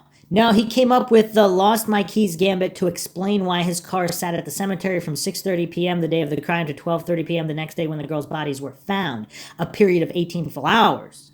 Of course Ron Logan didn't do it. Was he set up to take the fall? Maybe. Bridge Guy was very well disguised that day with a white scarf covering the lower half of his face. It's certainly possible that she may not have recognized Mr. X even though he was apparently a neighbor. Flannel Shirt Guy didn't recognize him either, and I'm sure that Flannel Shirt Guy and Mr. X knew each other. Flannel Shirt Guy knew everyone in town. Unless Flannel Shirt Guy is, of course, involved in this somehow. Or he did recognize him and didn't want to say for fear of something. So, okay, is it time to disclose who Mr. X is? So, again, Robert Lindsay has not explicitly stated this man's name, but apparently this was a former mayor. So he would be involved in government dealings and the police department. So he would have the connections required to not be looked at, obviously they looked at him, but not be looked at in the same capacity as a regular private citizen civilian. Now, apparently someone asked Lindsay here, Mr. X's alibi, is it true that the person who is now deceased is a police officer who committed suicide? Lindsay responds here, the rumor is that his alibi is a Delphi police officer who committed suicide in December. Apparently claimed he saw Mr. X in another town around the time of the murders. I get the impression that law enforcement thought that this officer was lying and were trying to offer him some protection. Now this begs quite a lot of questions. Because as far as alibis go, a police officer as your alibi, I mean, that's as ironclad as you can get in terms of law enforcement. It's one of their own. Now, obviously, a logical police officer, investigator with integrity is not going to just take it on faith. They're probably going to want something more. But does this account for a lot of the shady business in the Delphi investigation early on regarding suspects in general and this particular suspect, Mr. X, the former mayor who has links to Evansdale, who happened to have his vehicle there, whose alibi is no longer alive? Now, some people say his wife is also his alibi. I guess they were matching up times. Now, is it curious that this officer committed suicide? Now, if Mr. X truly is guilty, if the police officer found that out, now was he his alibi before he knew he was guilty, or are they both involved in, let's say, some kind of meth operation? So it's not that the officer thought Mr. X was guilty of murdering anybody, they were just covering up their own meth activity. And that's something that needs to be considered as well, because a lot of times, particularly in the true crime community, but there's a lot of goofiness and logically fallacious reasoning going on where, oh, if someone is lying, that means they're guilty of this particular crime. Of course not. Someone could be involved in a completely unrelated criminal enterprise, and they're lying because of that, to cover something else up. So now if this officer found out or began to suspect, or maybe Mr. X admitted it to him that he really was guilty, how would the officer react? Would he commit suicide? Now the other thing is, was it really a suicide? Again, I did not investigate this. I have no idea. I wasn't there. So is this a real suicide? If so, what brought it about? Or is this not really a suicide and there were loose ends being tied up? Were there rumors sprouting up that this particular officer maybe was going to withdraw his protection of Mr. X and admit that the alibi was fabricated? Here's another interesting post from Jennifer in response to this. Been following your blog from the start, and this is so close to what I've been feeling for a while now. I tend to think that it goes deeper than only Mr. X being involved, though. He's been on my radar for a long time now. Flannel Shirt Guy has been someone that I cannot let go of either. Did he see Bridge Guy? Did he not see Bridge Guy? People really seem to take him at face value and think that because he is older, he's not capable of committing such a crime. I'm not saying he is or he isn't, but I would hope that every one of his statements has been gone over with a fine-tooth comb, verified and re-verified for good measure. I don't care what anybody's age is, you just don't know what a person is capable of. At the very least, he could have made misleading statements. Again, not saying that he did it. I have no idea either way, but it's just something that has bothered me because I don't see him being brought up nearly as much as some others who have had little to no connection to this case. The few times I've brought him up myself, this really on Reddit, I have been ripped apart for my apparent stupidity. This is simply because I've dared to question if it's possible that he was involved in any capacity or if it's possible he made misleading statements. Sounds like Jennifer would be welcome in Mindshock because, again, we don't know anything. The only thing we know for sure is that we don't know anything for sure, and logical examinations of all kinds without falling for logical fallacies is welcome on Mindshock. That's the whole reason Mindshock was created. Now, I'm not a member of law enforcement, and I never claim to have investigative experience, but I believe I'm a fairly intelligent person with at least average reasoning skills. Both my gut instinct and logic are screaming, verify the statements of Flannel Shirt Guy. He is one of the first and only witnesses in the case, although Doug Carter also said that nobody actually saw Bridge Guy. So even that, we really don't know. The fact that the mere mention of Flannel Shirt Guy is anything more than a helpful old man out for a daily stroll is met with such hostility, well, that raises all sorts of red flags with me, even if the vitriol is coming from true crime enthusiasts on Reddit. The fact that I believe law enforcement has been busy trying to cover up the mistakes they made early on leads me to believe that they inadvertently helped Bridge Guy get away with this horrendous crime and continue to do so by withholding almost every piece of information possible from the public, while at the same time begging for that one tip they need to make an arrest. The behavior of law enforcement throughout the entirety of this case is, to put it as nicely as possible, questionable. And to state the truth, just plain stupid. I'm not buying the fact that they just weren't equipped enough to handle an investigation of this magnitude. Calling off the search the night the girls went missing was a really, really bad choice. 2 young girls disappear off of an extraordinarily dangerous bridge in the middle of the day when they had plans to be picked up at a specific time. They had no history of behavior indicative of disregarding or disrespecting their parents' guardians by running off to a friend's house just to show up later. The family knew something was wrong. Law enforcement blew off their concerns and called off the search, citing safety concerns for the searchers, but seemingly had little of the same concerns for the missing teens who could have been severely hurt and unable to help themselves, just waiting for someone in law enforcement to find them that night. You know, the other thing is that I think might help in considering these aspects. Imagine there's no murder. Imagine the girls, let's say one of the girls died due to some kind of injury, and they were discovered the next day, and she could have been saved if they hadn't called off the search. I mean, how does that look? And I'll be getting to this more into this later, but if Leesenby, this mayor character, Mr. X, and other, let's say, officers or people in official capacities in government or law enforcement, if they're involved in some kind of other rings, either meth, human trafficking, whatever, again, we're in the post-Epstein era, so coincidence theorists, they can't play stupid as much as they could have pre-Epstein. But obviously, the government officials, some government officials, whatever minority, whatever percentage, again, I'm not stating that it's widespread or a lot, but there are some government officials involved in insidious, illegal, illicit operations involving drugs and or human trafficking. So if there's an intersection overlap going on here, for example, If they know there's meth being cooked in those woods and it has something to do with an officer, they might call off the search because they don't want to compromise that other side operation. So they might be trying to cover up something not related to the crime. Nobody's saying, well, I'm not saying Leesenby is bridge guy and he murdered the teens. Again, I would say his alibi would need to be verified as well. Everybody should be. But if he's trying to protect some other operation that he's involved with, it could make sense. Again, I'm not saying he's involved in the operation, but if he is, does that account for certain variables? Of course, we know now that they were killed, but as far as law enforcement was concerned, that very night, those girls were alive and may have been in desperate need of assistance. And furthermore, maybe they were alive. Again, we really don't know. Coroner's report has not been released. We don't know the official autopsy results or times of death. And and the report could be mistaken as well. Again, if there's funny business or corruption going on to cover something else up, of course, a report can be modified and altered.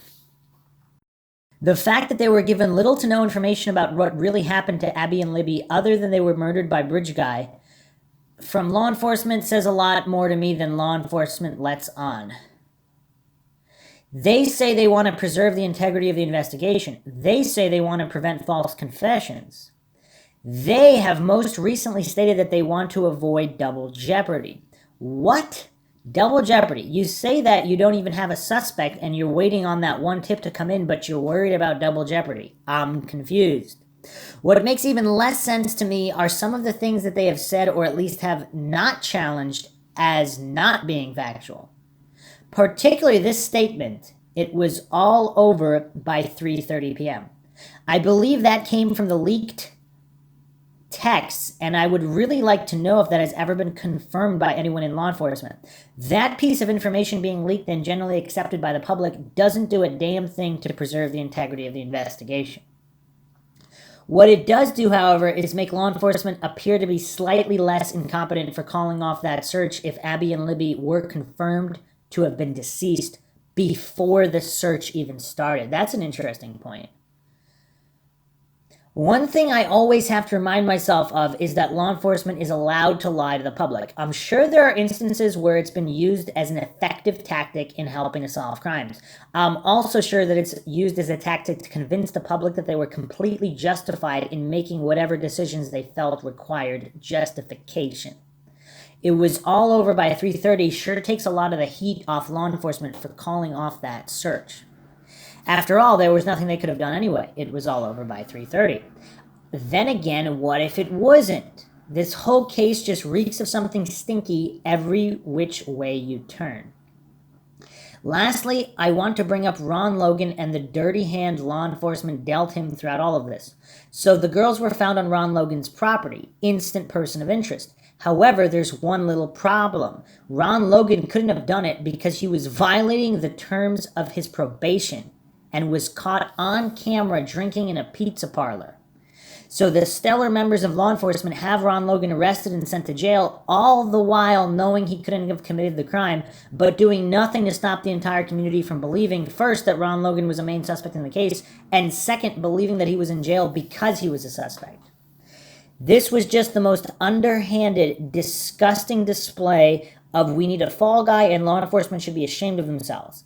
Then they have the nerve to beg for witnesses to come forward with information. Well, guess what? If I happen to be out there that day, let's say partying or doing some stuff that maybe I shouldn't have been doing, and I witnessed something and had information, I'm telling you right now, I wouldn't think twice.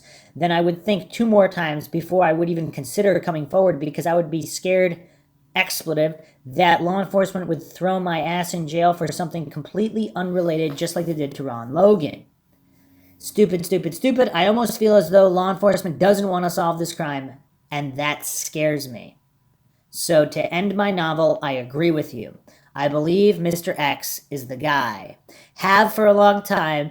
I also believe there are other factors at play here, possibly being protected. And I don't think law enforcement wants the truth of what happened to Abby and Libby to come out for whatever reason. Could be to cover their own asses, could be something more nefarious.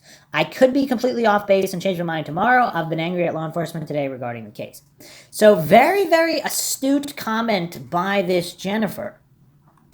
And the only other thing, though, if law enforcement, so let's say law enforcement knows Ron Logan is on camera, it's verified, plus they have whatever witness testimony, traffic cam, they have whatever they need to 100% know that Ron Logan was not there any of these hours during the afternoon. So here's the thing, though. Because apparently Mr. X is friends with Ron Logan. So were they intentionally putting the screws to Ron Logan, so to speak, to get him to give up these other characters involved? And if he's involved in other criminal enterprises, that they think he might know something, or one of the other perpetrators involved, and they're treating him this way. Now, maybe it would have been more effective to offer him some kind of immunity or sentence reduction instead of throwing him in jail. Maybe they did and he refused it. I mean, who knows? We don't really know the exact terms there. But this might have something else involved in terms of Ron Logan. And Lindsay actually updated this as well. He updated it May 29th, 2021. Quite a few new rumors. We have uncovered quite a few new rumors from sources that have tended to be quite good in the past. I can't tell you who these people are, but one is a woman named JM, and the other is a man named MC. JM also has law enforcement connections, and she was the one who gave us testimonies from 2 law enforcement officers, a sheriff in a nearby county, and a detective working in narcotics. All rumors are unverified unless otherwise stated. The rumors. This crime scene begins at the Robinsons' backyard. Find it on a map near the dump site. This goes the length of a football field or 300 feet. Law enforcement feels that the girls were marched down from the Robinsons to the kill site where they were killed. Libby's phone was found at the scene, but nothing could be obtained from it because it was destroyed. I assume that Bridge Guy destroyed it. All of the information from Libby's phone came from the cloud. Abby's phone was also recovered at the scene. She may have hidden it in a tree. Bridge Guy is wearing a watch on his right hand, among few other things, indicates that Bridge Guy is left-handed. Verified. The bodies were discovered by following 2 sets of footprints leading down from the cemetery to the bodies. Wait a minute, 2 sets of footprints. I thought there was only one killer, and why do the prints lead down to the bodies? You mean the bodies were carried by the men who left the footprints down to the dump site? He states this is verified. And who are the other 2 men that were searching Logan's property? Because we have Mr. X and the other 2 men. Did they know Mr. X as well, and are they connected? Okay, neither guardian was aware of this, and one of them denies it altogether, but both girls had boyfriends. How this ties into the crime, if at all, is unknown. Abby's mother, Anna, bemoaned the fact that Abby died without having ever had her first kiss. Anna has plenty of things to worry about regarding her daughter, but perhaps she can rest a bit easier knowing that Abby at least got to have her first kiss, and then some, if observers at local football games are any indication. Abby's boyfriend was a 16-year-old boy. I am not trying to cast aspersion on Abby's character. I'm happy she got a boyfriend and got to experience some intimacy with another human being. One of the peak experiences we can obtain in a lifetime, and I am very happy that she died at least having experienced her first kiss. I'm happy to know she got to live a little bit before she died. The part regarding Abby is verified. Again, very weird phrasing here from Lindsay. The boots seized by law enforcement in the fake bomb threat raid on the Indiana Packers are thought to be the exact type of boots that Bridge Guy was wearing. They are waterproof, extend up to the knee. This would enable Bridge Guy to walk across the creek without getting wet at all.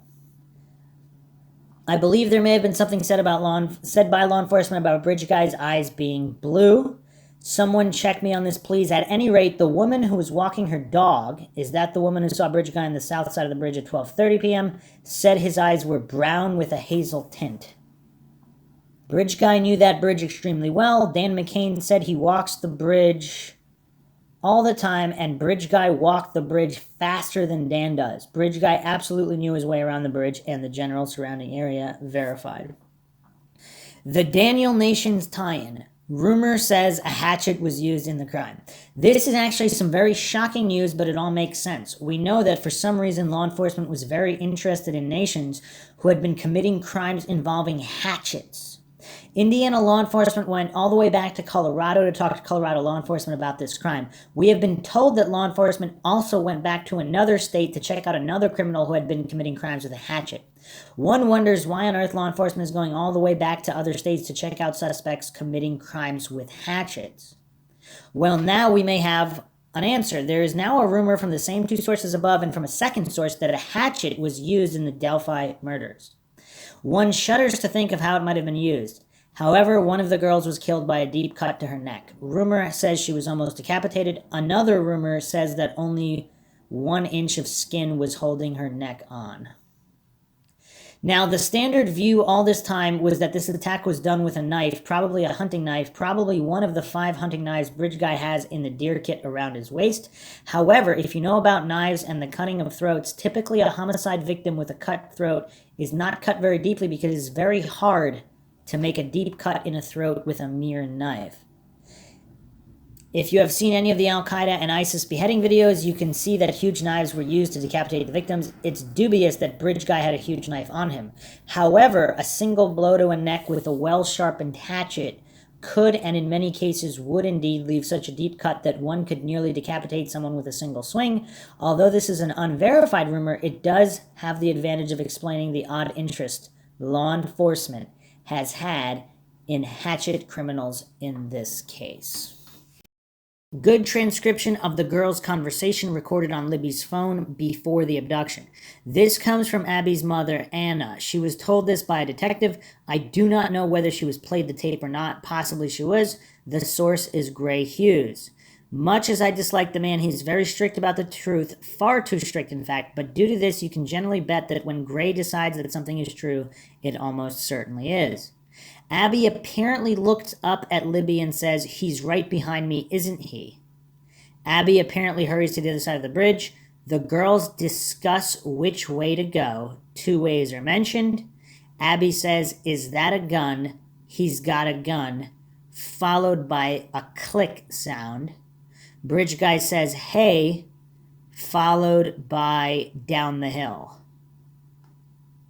There was no further recording that was clearly discernible. Reports indicate that Bridge Guy was seen, but no one can draw a picture closer than what is available. Okay, so let's wrap this case up against Mr. X here, this former mayor, possibly. So let's just recap Mr. X here. Some posts on Reddit regarding this character. He's my numero uno. The truck being left there for so long is obviously a starting point. He was very involved in the search. He's the one who asked Ron Logan if they could search his property and was among the first people to spot the bodies. He also had a strange gait that could match up with Bridge Guy's. I know the bridge affects the gate, but law enforcement did ask people to look at it. He claimed to have a mental breakdown for 3 months following the crime. Certainly a huge behavioral change. What I'd like to figure out is who his alibi is. And then, of course, people find it very interesting that he was living and working in Evansdale when the Evansdale murders occurred. Now, some people counter his presence being that suspicious because if he was a family friend and family were asking people to search even before it was all made official, or they made social media posts, if anybody has seen Abby or Libby, to contact the families, whatever, that they're missing, etc. Is he trying to be a good Samaritan? And he also happens to have a lot of mental issues, even if he's innocent. Now, if he's innocent and he has a lot of mental issues, and he really did discover the bodies but was not guilty of whatever was done to them, it is possible he could have a mental breakdown of some kind. And again, if he has severe mental issues, that could explain some of this erratic behavior. But it's curious none the least. And is it coincidental that if a law enforcement officer was his alibi, that law enforcement officer happened to commit suicide? Now, here's... so people are arguing back and forth if Bridge Guy would have escaped the area as quickly as possible. So here's a counterpoint here. Why are you applying that line of thinking to someone who killed 2 girls in broad daylight? Of course, that's if that happened. Perhaps they were killed later that night. Who knows? You're thinking about this as how you would handle things if you were the one who killed these girls. It wasn't you. It was someone who was so sick and deranged that he compulsively grabbed 2 girls that fit his sick, deranged fantasy criteria and in cold blood killed them in brutal fashion. If you're a law enforcement said-so kind of guy, realize they think he was actually present at one, if not both, press conferences. Ask yourself why they think that and what kind of a person would do that. Also, apparently Mike Patty said that he asked Mears for permission to park his vehicle there. So we, of course, have plenty more to go over and plenty more suspects to go over. And I will be doing so in the coming episodes, which should be released shortly as well. I'll be trying to get all the suspects done as quickly as possible. And then I'll also be releasing the Delphi police scanner audio cleaned up from February 14th, 2017. And, of course, the reports that they were originally found in the water. I mean, there's so much in this case that just does not make sense. And again, I mean, all we can do is really keep awareness up in the case, awareness and pressure, and hopefully justice will be served soon enough. Hope you guys enjoyed another edition of the Mindshock podcast and found it interesting. If you do, feel free to donate to our PayPal, help support the channel, help us get more mind-shocking content out there, and keep up awareness in all different types of cases, missing persons, cold case, unsolved murders, etc. Just check the link in the description. Make sure you're subscribed to the channel, hit that bell for notifications, make sure you allow your device to have those notifications come through, or you can just go to youtube.com/Mindshock or youtube.com/Mindshock True Crime. Like and share this particular podcast on social media platforms, of which you can find us on Twitter, Facebook, Reddit, and Patreon. Patrons do get priority for case topic, logical analysis, co-podcaster requests. You could also be a guest on the podcast depending on your tier, so you can help support Mindshock by becoming a patron as well. Questions, comments, theories, thoughts, suggestions, rebuttals, debunkings of any kind, leave them in the comment section. This is Bruce McGuire signing off. Catch you guys next time.